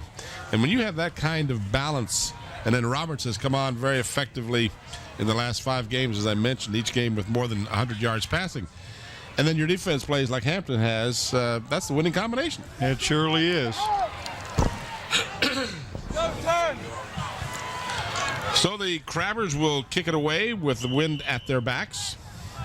7 minutes remaining in the 3rd period. Hampton 14 and Bethel 7. Johnson's kick is a kick going to be taken at the 3-yard line. Tried that last time, it didn't do very well. It doesn't work this time either. Brandon Ash is smothered as he gets back to the 16-yard line. Well, Tim, I don't know where the blocking is.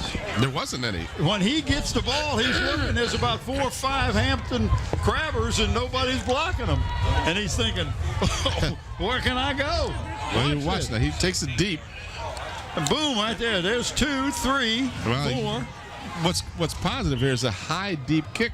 So, the Bruins on the special team can only block for so long before the pursuit gets there. So the Bruins now, trailing by a touchdown, have had great success with Adams running, and they pick up almost 5 on this play. Excuse me. It looks like on about 3. But the ball is marked on what, day 17? It's a gain of 3. Yeah. But marked him on the 19. They didn't go a good spot at all. They gave him only 2. I thought he got to the 20. Yeah. I had him for 5. You had him for 3. They gave him 2. So 5 minus 3 is 2. 2. There you go. That's new math. That's new math. That's right.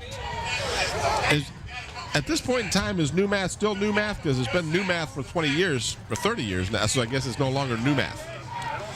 It'd be old math, new math.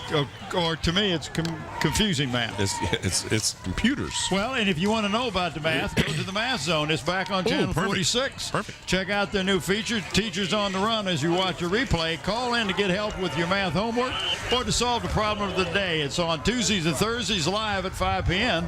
5 p.m. on WHCS Channel 46. I'll have to tune in because I could use help with my math. I can tell you, though, it's 3rd down and about 4. And this is Adams, and Adams will not get the first down. So the Crabber defense stops Adams. And there's no doubt that they're going to have to punt the ball from here. Into the wind. Yeah. Pittsburgh on the jacket. Watched that game the other night. Tech in Pittsburgh. Oh, yeah. I watched that while I was in San Francisco. My wife is such an avid football fan. She says, I came back from the convention. I said, well, what do you want to do? What do you want to do? She says, well, right after the game, we go out to dinner. I said, all right. I like it. Game started at 4:45 out there. So it was over by 8 o'clock. So and Ruth tells me, I don't care where you go, you're going to find a ball game on TV. That's right. She's not happy. She's not a fan. Delay of the game. She puts up with it. We went out to Vegas, and we were up in the room, and she said, let's go downstairs. I said, wait a minute, I want to see the rest of this one. It was a high school championship game. Delay of the game against the kicking team. Remains 4th down. Hey, check out Channel 46 Sports website at WHCS46.sportscombine.com. You don't think the wind is blowing? Up to date on all high school sports. Now, we were showing Old Glory. Just commenting during your pause there. Got to be careful now. This ball got a nice roll. Got a good roll considering that wind. And, I mean, the wind is still, as you saw from the flag there, blowing briskly. Not as bad as it was during that game between UVA and Maryland last night. Oh, man, that was something else. Tim, I'll tell you what happened in that first series. Hampton went down and scored, held the Bruins to 3 and out, got the ball in Bruin territory now. So that makes, you got to feel a little confidence building for the Crabbers, because they really, even though they was tied at halftime, they did not play as well as Mike Smith is sure they're capable of. Roberts again with the wind at his back, wants to throw. He's got Nolan behind the defender. Just couldn't bring it in. Good job on the pass. That was a pretty pass. It was on the money. Jamar Jackson was covering Nolan quite well, but that ball was right on the fingers. Well, I don't know what kind of speed Nolan's got, but he was really motivating down the side. Watch this replay. And as he throws the ball, he just accelerates right on behind the Jamar Jackson. Good coverage. It was just well thrown. It was either he caught it or no one caught it. And he couldn't quite bring it in. Bruins get a man off the field just in time. Nolan is driven out of bounds at the 38-yard line, but again, the Crabbers complete the pass. That should be enough for a first down, depending on the spot. Well, that was number 21, Jamar Jackson again. They do get a first down, so that'll move the chains at the 38-yard line. There you see the Bruin mascot. 37. Split the difference. 37.5-yard line. Well, you run that fly pattern, and then you come back and run a quick out or quick in or just a hook pattern. This is Fairley, and Fairley is to the 25-yard line. That's a gain of almost 13 yards. So the Crabbers now mixing up the offense as we talked about. That balance between passing and rushing is starting to pay off. And they're making hay while they have the wind at their back. Watch this replay. Fairley just slanting off to the right side. And a nice lane there that he found. Great block. The blocking was great on that play. First down at the Bruin 25. Hampton has scored once here in the third period, trying to add to that with this drive. Inside handoff gets a couple of yards at the most. That was Schuler. Chaz Batchelor was right there. He was like he was keying on Schuler. Neither team has had a great deal of success running up the middle, but they've done very well with the slants. Some of those young men without the shirts and jackets on and almost no pants. And the one that acts like he's a little cold. I wonder why. 80 yards, 9 carries so far on the evening for Andre Schuler. Second down and 9. Roberts setting the screen up that they tried to do earlier. This time Schuler gets the catch. He's got some running room. He is down at about the 13-yard line, but that'll be another Hampton first down. Well, that was another nice call. That time Schuler was the recipient of the screenplay, and not so on the first one. It was over a little short. Nice catch by Schuler. Good catch.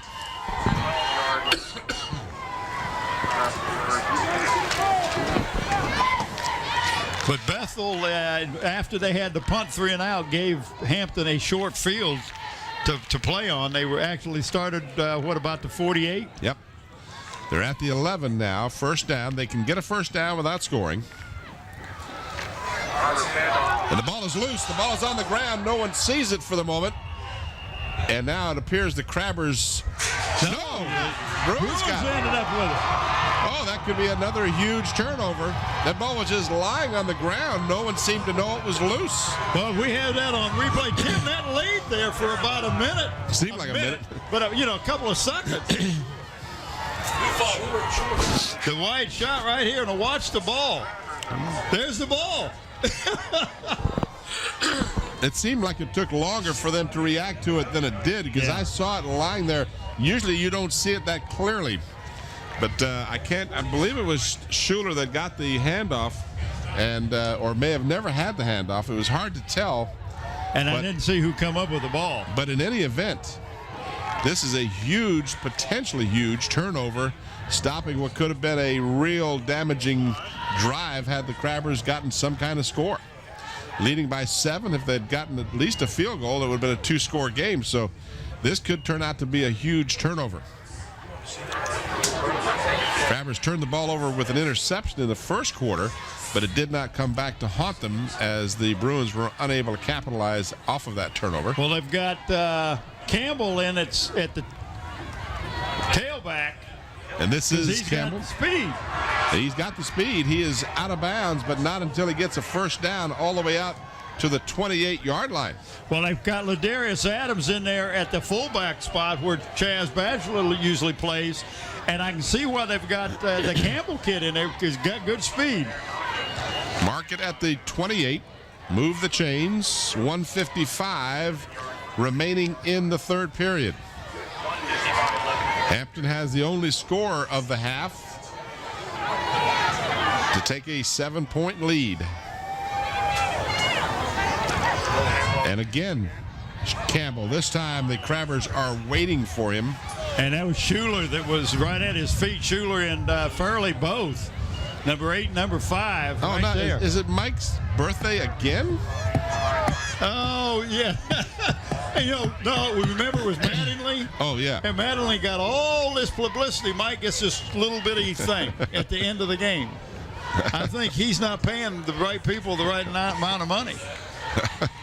Or either that or it's because Andre's in the truck. Maybe that's right. Second down and 11 after the 1-yard loss. And the the pitch is fumbled and recovered by the Crabbers. Number 66. That is Dominique White. Dominic White. Young man has been very... Crabbers... Go ahead. I just started to say the pitch was never handled, never had it.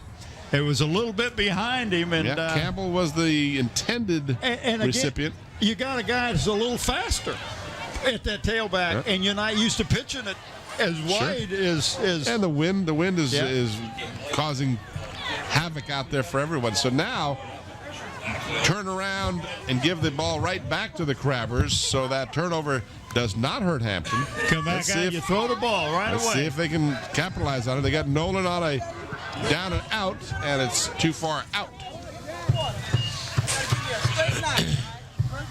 All right.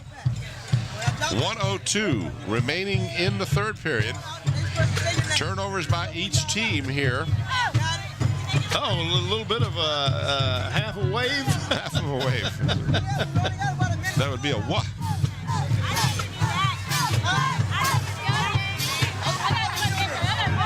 Pay someone to keep that door closed.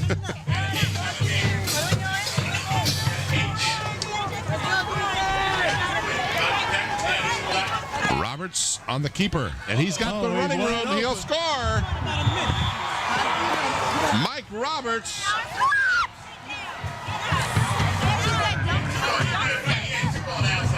Well, Hampton made him pay for the turnover. Roberts from 22 yards out.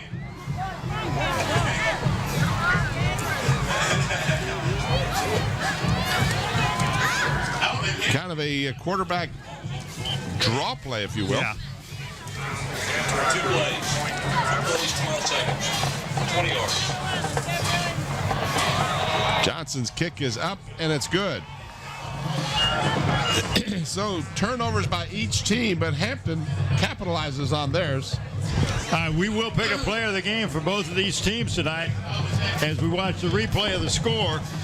Each player receive a trophy and a shirt. The trophy comes from Trophy World. They're located in Hilton Village in Newport News. For all your recognition and award needs, trophies, plaques, and custom engraving, contact Bob Helling at Trophy World 595-7354. Mention this announcement. You'll get special pricing on any of the things that you need. The shirt comes from Tidewater Team Sports, your one-stop sports headquarters for screen printing, embroidering, uniform, and apparel. Call 594-0411. Talk to David Chubb or Terry McNamara. So if I go in there and say, I heard Bob talking about this on Channel 46 during a football game, I will get special pricing. And that's where again? That's at Trophy World. Trophy World. And so, a lot of bowling teams in the area and soccer teams. And doesn't make any difference what it is. He'll give you special pricing. If you tell him that you heard Bob talk about him on TV. Bob Helling will do it. Okay. The ball in and out of the end zone, which in high school football is an automatic touchback. Trophy World, huh? Oh, yeah. Those guys historic Hilton Village. They've been giving us these awards, as have the shirt guys, all these years, and we really appreciate it. We make this announcement every game, you do, but it's real important. I think the fans should understand that this comes out of their, they don't get paid for this. They donate the shirt and the plaque. Yeah. So and Dave Chubb has been doing it since we've been doing it. He owned his own business, then went to work for Islander Hardware out in Pocosin, and then now he's opened his own business again. So it's always been Dave Chubb doing the T-shirts. Yep. So we appreciate it. I know the kids do. Patronize our sponsors, please.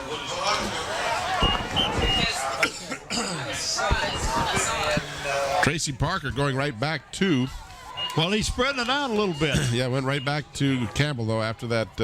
Well, it really wasn't Campbell's fault. The pitch was behind him on that previous play. Bootlegging. Throws, got it picked off. And this might be all the way. Walk it in. Yep. So the interception will really hurt as the Hampton Crabbers pick it off. That was Charles Robinson, the senior. And Tim, What really hurts is he's trying to throw that across the field, and you can see the wind affect that ball. 31-yard interception return for a touchdown. Charles you don't Robinson. Like those lozenges, do you? I don't like them, but I have to keep feeding them because otherwise my throat closes up on me.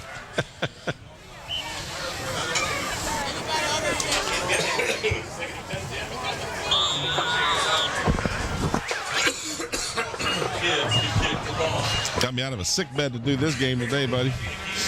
Well, you should be here since you missed last week. Well, I know. I had to make it up. And I remember last year, I think it was last year. I don't think it was this year, but last year you were very, very ill. Yeah. And came. I mean, you were coughing and wheezing and sneezing and all that good stuff. And spreading the wealth. So you thought you'd return the favor? Thought I'd return the favor. So 2 weeks from now, when you're calling me from home and saying, thanks a lot, 2 Tim, weeks from now, you'll be in Austria. I'm not going to be calling you because this will be really long distance. We're going to be in Vienna. Going down under in Austria. Yeah, that's what Ruth says. We're going to Australia. And I said, no, Vienna, Austria. She says, oh, Venice. I said, nah. You got to get that hearing aid fixed. Yeah, you'll get it. Leaving here Thanksgiving Day. Well, that's a good day to travel because no one will be traveling but you. Yep. I did that one year. I traveled on Thanksgiving Day. There was me and 3 people on the plane. 2 of them were pilots. Brandon Ash still can't get any help. Running the wrong way. Well, he's tried. I give him credit for that, but he's got that pursuit by the special teams. It just has been overwhelming by the Crabbers. And you can feel the big mow. And it has definitely turned, hasn't it? Now, the Bruins will get the wind at their backs after the change of the quarter, and there are just 6 seconds remaining. But you're down by 3 touchdowns now, and your team has not displayed an explosive offense. So this is going to be tough for the Bruins. But never say never. Hey, you know what? Tracy Park will do everything he can. He got nothing to lose. So that will be the final Bethel had 3 wideouts, Tim, and only 2 defenders on this side. But they never intended to throw the ball. So Hampton very wisely knew, hey, we don't care. We're going to stop the run. Yeah, if you're going to throw it, you're going to throw it with the wind at your back. Well, that ends the third period, a very productive third period for the Crabbers as they score 3 times. Schuler, Roberts, and Robinson score touchdowns to expand the lead to a 3-touchdown lead with 12 minutes remaining in the regulation time. And let's go down to the sideline now. We have a special presentation for you.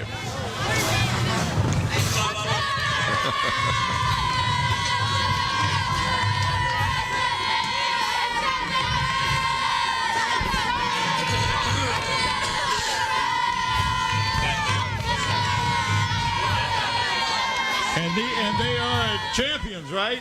I think they were in San Francisco last weekend celebrating because I heard a bunch of people just like them in the room next to me. Yelling all night. The walls were so thin, the TV came on at 5 o'clock in the morning with the news, and I thought it was my TV. I'm serious. You asked Donna what she was doing. I realized, what are you watching the news for? She says, I'm not watching the news. I'm trying to sleep. And she smacked me. Zooms is giving an award to the senior player on each of the football teams this year in Hampton who has demonstrated academic excellence. Watch the replay. What kind of excellence? Academic excellence. These players will be awarded plaques at the school board meeting after the season. We'd like to thank David Allen and Zooms for their continued support to WHCS and our student athletes, and we're getting bombarded by something up here.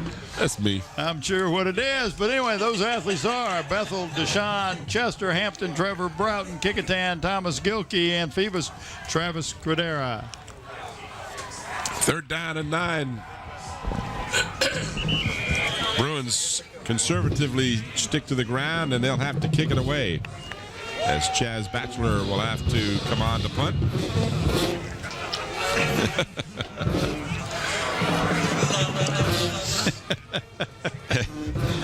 Here is HD replay right down on the ground level. Good camera work. That's ESPN bait. I like that close-up stuff like that. That's great stuff.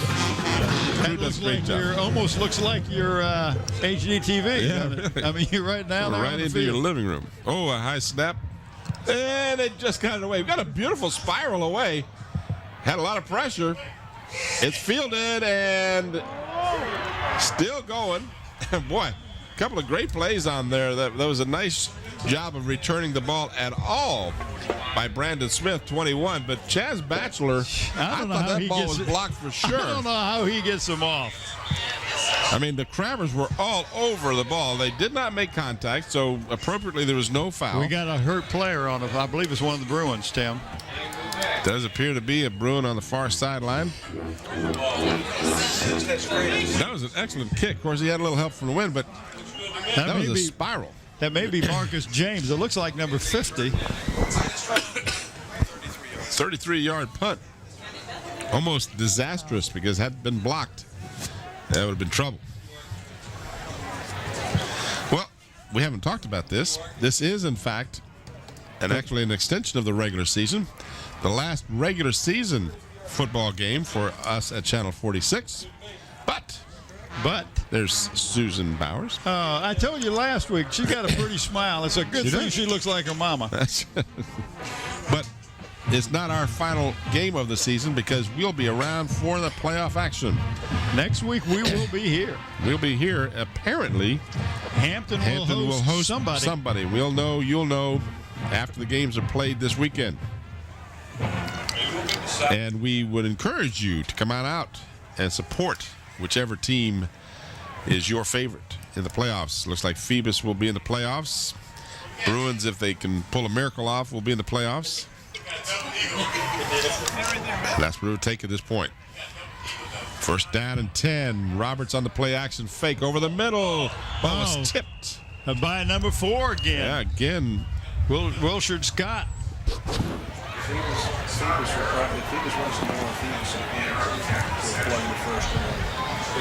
He just got a hand on it.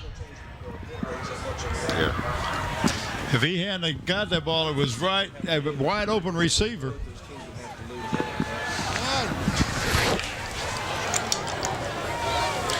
More or less, it appears that Phoebus and Hampton will be playing here next Friday night, unless a upset occurs on the south side.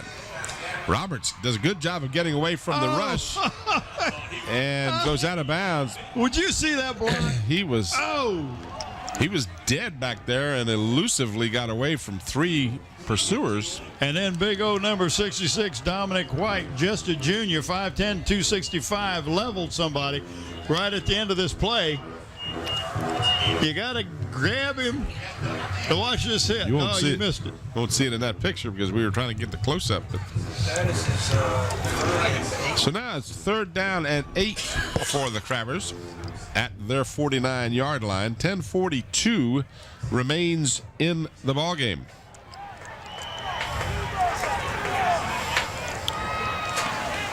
Roberts with the pitch to Fairley, and Fairley is nailed by, you guessed it, number 4 for the Bruins. That's Wilshire Scott, but not until Fairley got to the 45-yard line.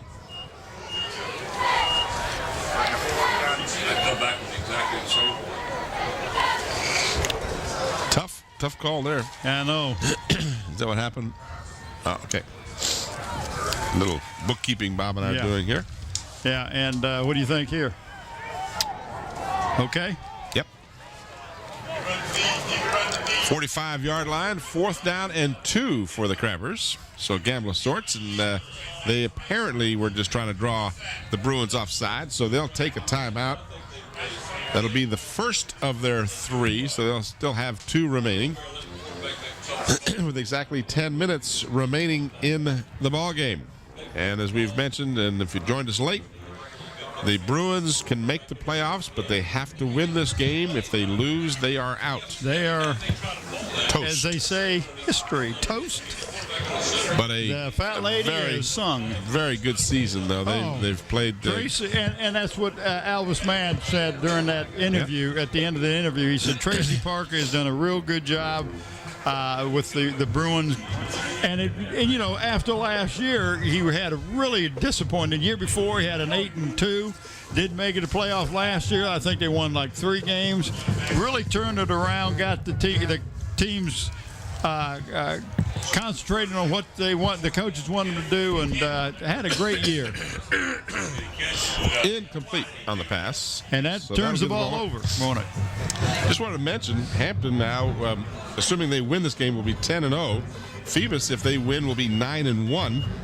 Bethel will fall to 7-3, and the Kickingham Warriors have finished their season at 7-3. So all 4 Hampton schools have at least 7 victories out of 10 tries, so they clearly dominated the district. Yep. And you look in the district, it looks like the Hampton schools are kind of dominant. Kind of looks that way. I mean, that's uneducated eye would tell you that, right? But our hats off to Tracy Parker and to Tommy Austin over at Kickingham. As we mentioned earlier, great season for both of these squads, even though they won't move on to postseason play in all likelihood. We still have 9:50 to go, but it would take pretty much of a miracle now to pull this one up. Yeah, if they didn't have to play each other all season, they could all 4 go on to state.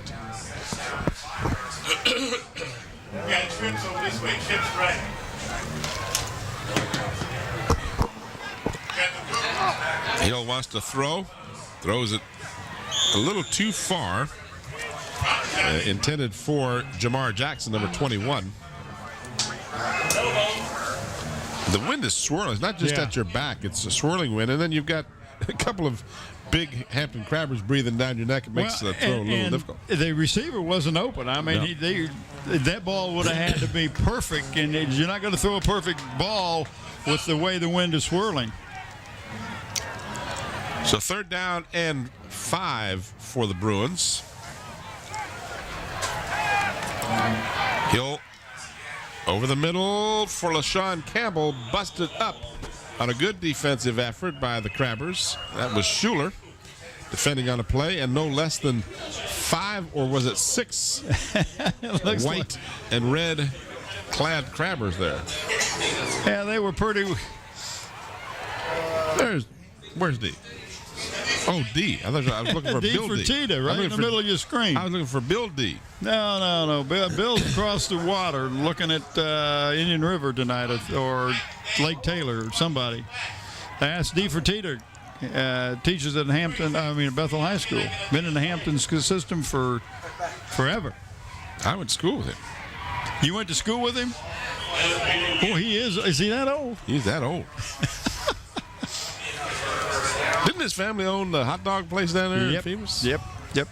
Fertitta's Hot Dogs. Remember those? I think there's still one down there in that little mall right there. It used to be, I don't know, it's Langley Square. Oh, Langley Square? Yeah, Langley Square. It's still down there. Yeah. Hey, that might go by there after the game and get me one of those. Those are good. Well, I tell you what, if we're going to do that, we better get him to be a sponsor. Okay. Sounds good to me. Crabbers get the 1st down on the turnover. Slant pass to Nolan for about 8.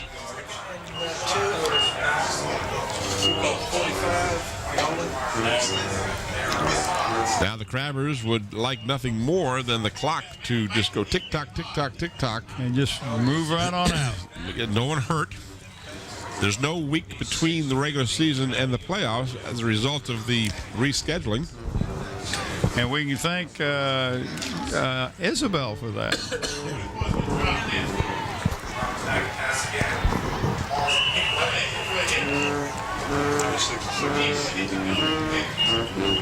Well, the Bruins are doing a good job getting their hands up and deflecting and knocking down some passes, but when you give this young man, Michael Roberts, a chance to sit in the pocket, he'll pretty well pick you apart. How many yards, Mike? 90 yards on the night for Mr. Roberts in a difficult throwing atmosphere, 6 of 16 with 1 pick. That pick was off a deflection, off a tip ball. So, Don and I avid football fans, we have our own category for those type of interceptions. And we don't count those against the quarterback. Well, they shouldn't be. It should be a interception, and then it should be a tip ball interception. A lot of times it's Jerome Mann that tips the ball off his fingers. Yeah. But it always goes against the passer. That's right. So it's going to be fourth down and a yard. One. Yep. We need to get to the 43-yard line. So in all likelihood, we will be back here on the 21st of November, next Friday night. Game 2. Hampton and Phoebus. I got a T-shirt that says "The Game." The Game. This will be the game. That should be a barn burner. And he's got the first down according to where the official is marking it. First and 10. So that is Schuler got the call. What makes you think it's going to be Hampton and Bethel? Hampton and Phoebus. It'll take a miracle for it not to be. There's something very bizarre has to happen on the other side because Phoebus cannot be second because that goes to the Eastern District champion. Right. And so I was told that they would be Hampton Phoebus. That's what I listened to Killen. What can I tell you? Believe it or not, a higher rating. So it's Bob Killen is the one that's giving you this information. Yeah. And you just went to the bank with him. No. But no, you have. How many times have you said it's Hampton and Phoebus next week? Yeah, I guess I probably want to hedge my bet on that.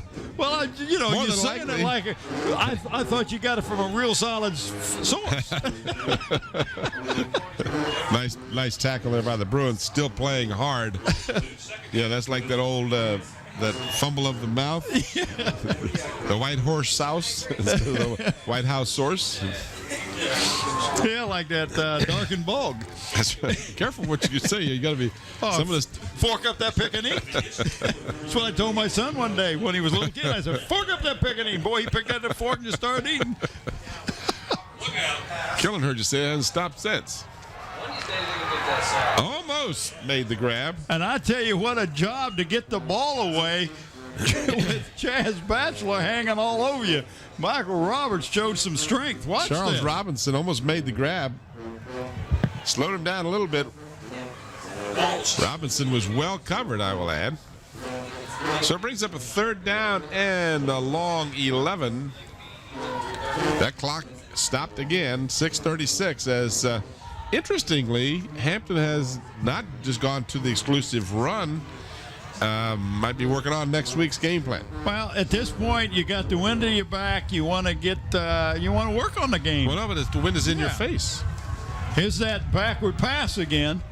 The wind is in the face of the Crabbers. That's my point. And that was Batchelor making the stop, but that was in that backward pass like a lateral to Schuler. Watch this. As you watch that, here's the quote from the paper. Phoebus needs to beat Woodside on Saturday to ensure a playoff berth. But the Phantoms cannot be the number 2 seed because it's reserved for the Eastern District co-champion. Right. With a higher power rating, which is likely to be Lake Taylor over Booker T. Washington. That means the Phoebus will play a first-round road game, and it could be against Hampton. The math is too fuzzy right now to know for sure. Could be, yeah. Could be. It's not, but you're saying you see more what than I'm likely, saying? they're probably going to be playing Kickatan if I'm listening to Bob. There would have to be an upset on that side. There'd have to be an upset on the Sessa. 20. Yeah, you're right. What could I be thinking? Dead ball foul. Delay of the game. 5-yard penalty. Remains 4th down. Well, we've kind of gotten away from describing the action for you because it's been just a little ragged ever since this game more or less became decided. This is Hampton's first punt. I believe it is. And it'll be into the wind. And it's like they talked about last night. It gets up in the air and it hits like a wall. Did take a Hampton bounce, however, and it'll be downed at the Bethel 33-yard line.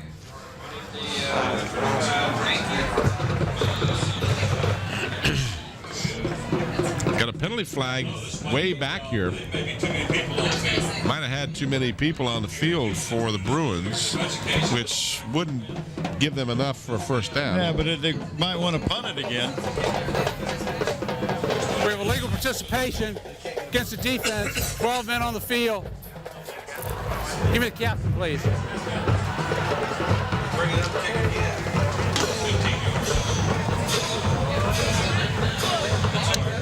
Personally, I would not kick it again. It's only a 5-yard penalty, I believe. Is it 15? Yeah, it's 15. Legal participation against the defense. A 15-yard penalty remains fourth down. All right, well, that makes a big difference. If it's a 5-yarder, I don't do it, but 15, I definitely do. Yeah, you bring in too many men, and they really don't like that. Well, it's nothing personal, but it does make it fourth down and manageable. It does become personal because it's against a guy. Because it was 4th and 19, but now it's 4th and 4.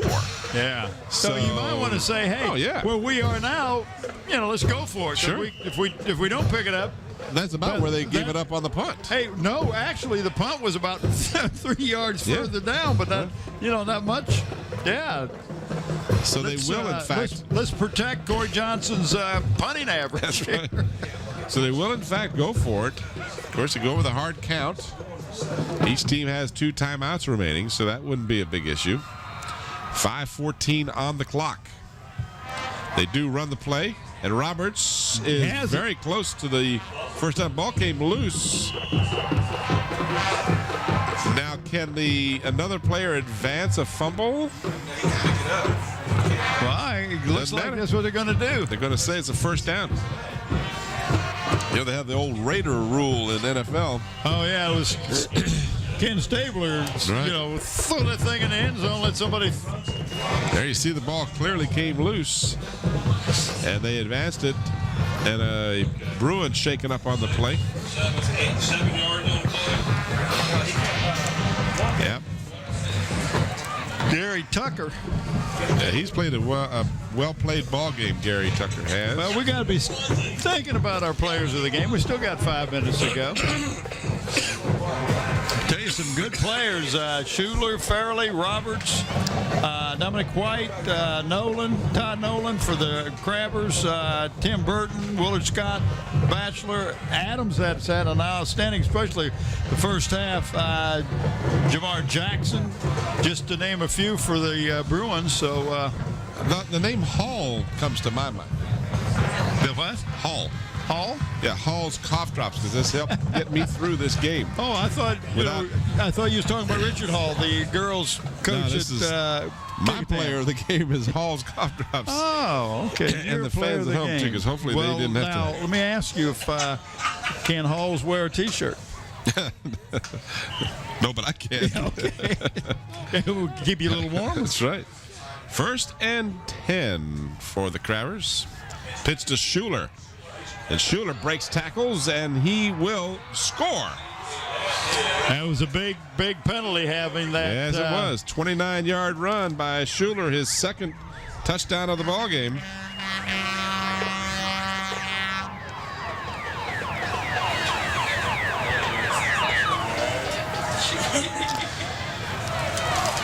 Watch this replay. And you know what's happening, Tim? The Bruins are tired. Oh, yeah. That defense has been on the field the majority of the second half. First half, they were hardly out there at all. That might have been to their detriment. They were only on the field for a little more than 6 minutes. The extra point is no good. Blocked.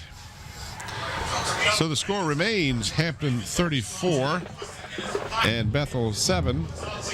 So the Crabbers will finish, barring some miracle, they'll finish 10-0. 10-0. And they will be the Peninsula District champions solely and wholly. And will host next Friday night here at Darling Stadium for the playoffs. We will be here. And you plan to be here too, please. And Hampton will play somebody. We're not sure who. Right. More than likely, or there is a good likelihood. Good likelihood it may be the Phantoms of Phoebus. See, I would prefer that Phoebus not play them, go on the south yeah, side. that way you would win, know somebody's going to make it to the regionals or to the state semis. Which is, by the way, if one of the Hampton schools will be played here. Well, more importantly, I'd like to see Phoebus and Hampton play 2 games from now. That's what I'm saying. Yeah.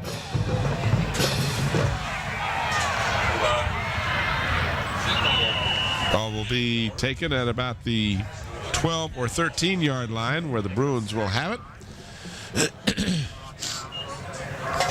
Yeah, we would like to see.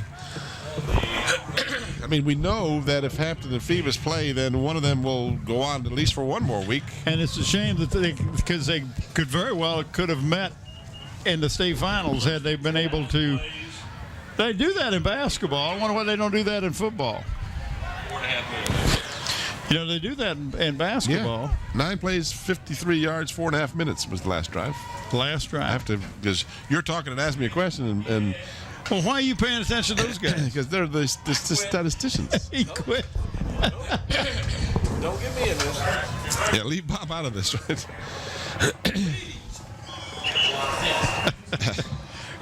You mean because you're getting statistics, you leave Bob out of this? So Bob told me to leave him out of this. So that means you're getting everything you need from Hauser? More or less. I told him leave Tim alone. Here's the replay of LaShawn Campbell's effort. He's had a good game. We've got some excellent candidates for players of the game tonight.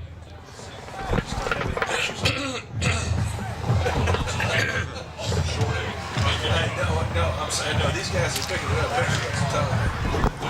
Well, Campbell's averaged 34 yards a pass.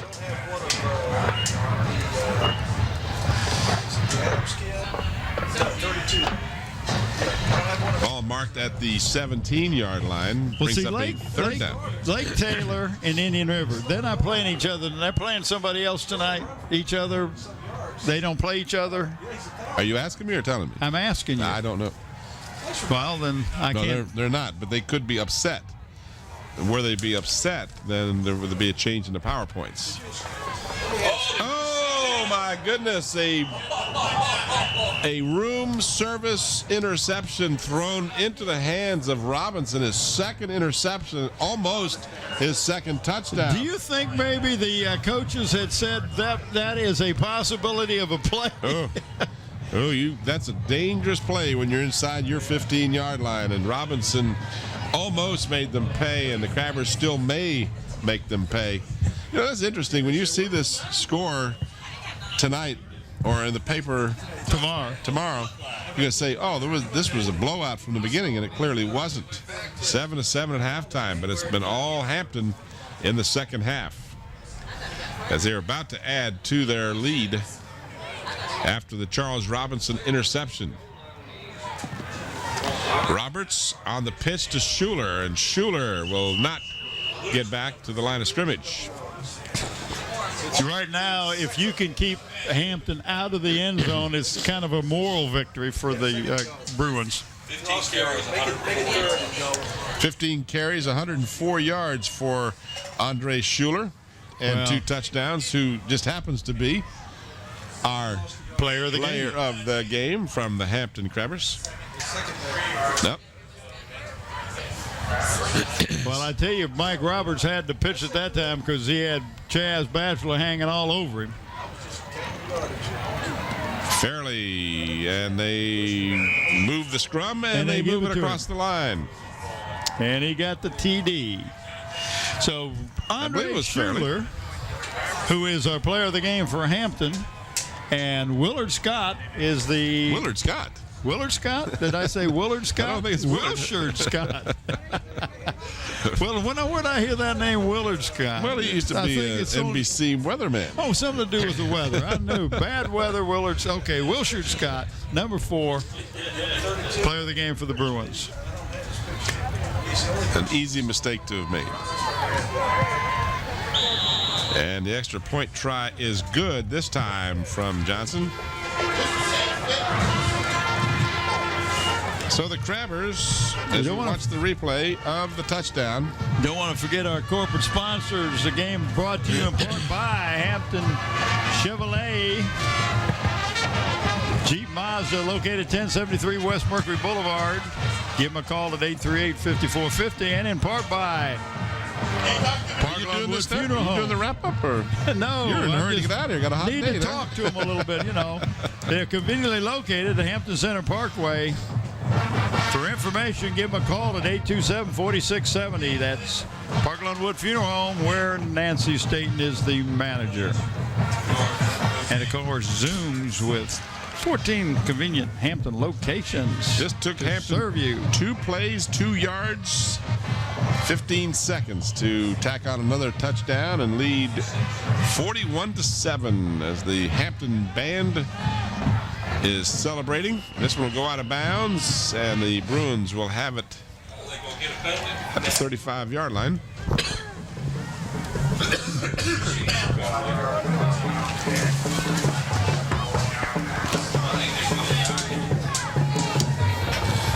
Well, Bethel will finish their Legal season. procedure Excuse against me. the kicking team.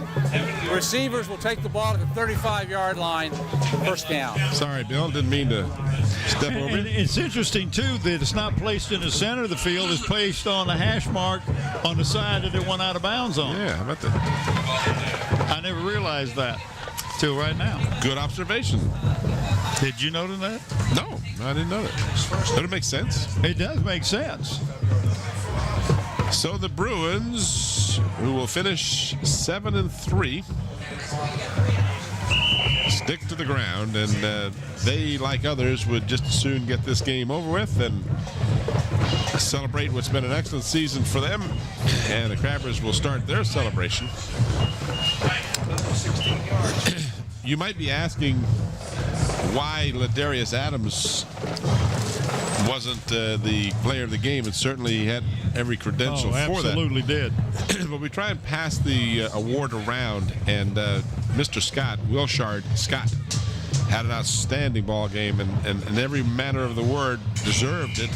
But one could say, well, yeah, but the skill position guy, the running back who had over 100 yards rushing and was a big reason why the Bruins were in this game until the half. But that's what we try and do, spread it out a little bit. 41-yard line is where they mark it. 3rd down and 4. Time continues to move now with 1:36 on the clock. And moving. And that will be very close to the first down, depending on the spot. Looks like he's going to be a little short. Going to be a test of my. Yeah, I want to hear what you say. This one, I got to see where they finally spot it. Where they spot it? He's saying it's the first down. Well, you know what? Bill Dozier said, let's move that thing up about 4 inches. It's cold out here. This game is over with. Why not? Because that ball was spotted initially 6 inches behind that spot. Bill, I take my hat off to you, buddy, if I had one, because that was a good. Well, if you had one, he wouldn't take it off because keeping his head warm. That was the old move it up to the first down marker because this one is over, so let's not get anybody hurt. LaShawn Campbell, who's done a great job running tonight, picked up about 8 yards as we approach the 1-minute mark. There you see the scoreboard, 41-7. Just tuned in, you said, boy, Hampton just killed them. Well, they did eventually, but not for the first half. Well, the last 2 touchdowns they got were because of miscues, turnovers by the Bruins. Bruins never took advantage of any of the turnovers of the Crabbers. And that's the sign of a team. That's why you're 10-0, because you make mistakes, but they don't cost you. Your defense comes back to bail you out and things like that. That should be another first down. It is. I like Bill Dozier's way of looking at this thing. Let's get this thing moving. That one was actually a little forward. That one was more legit. Pretty well right on the money. Yep. So 30 seconds. Clock is moving. Chaz Batchelor gets the call as Tracy Parker is admitting the game is over with, and their team, the Bruins, will be 7-3, and the Crabbers 10-0, undefeated, perfect season after Mike Smith retired and then unretired. And if anyone thought the Crabbers were done, shame on you. Shame on you. Amen to that. So that is the final play of the ball game as referee Dozier holds the ball over his head to indicate such. And the Hampton Crabbers score about their average, 34 points a game, and they gave up about their average, 5 points a game. Yeah. So statistically, score-wise at least, right on the average. Again, we remind you, next Friday night, we'll be here at Darling Stadium for the first round of the Eastern Regional Playoffs. Hope you'll be here in person as Hampton will host a first-round game right here at Darling Stadium. Tonight's game has been brought to you by Zooms, with 14 convenient Peninsula locations to serve you, by Hampton Chevrolet at 1073 West Mercury Boulevard, and in part by Park Lawn Wood Funeral Home, where Nancy Staten is the manager. All right, that's going to do it for us tonight. For Bob Hintz, Bob Killen, Mike Hauser, and the Channel 46 crew, this is Tim Cole. Thanks for watching. Good night, everybody.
Latasharet Jeansborough, 4 years in band, flute section leader. Jake Claxton, 4 years in band, band president. Mark Green, 4 years in band, French horn section leader, drum major. John Hall, 4 years in band, symphonic band percussion section leader. Nick Harris, 4 years in band, second vice president, saxophone section leader. Yolanda Knight, 4 years in band, clarinet section leader. Alex Newborn, 4 years in band, trumpet section leader, drum major. And Alex would like to wish happy birthday to his father, Philip Milborn. Happy birthday, Philip. Happy birthday, Philip. Pryor, 4 years in band, drum line captain. Justin Cotton, 4 years in band, concert band percussion section leader. Cameron White, 1 year in band. Chiquita Wolf, 4 years in band, clarinet section leader, uniform manager, band secretary. Please give our seniors a round of applause for all their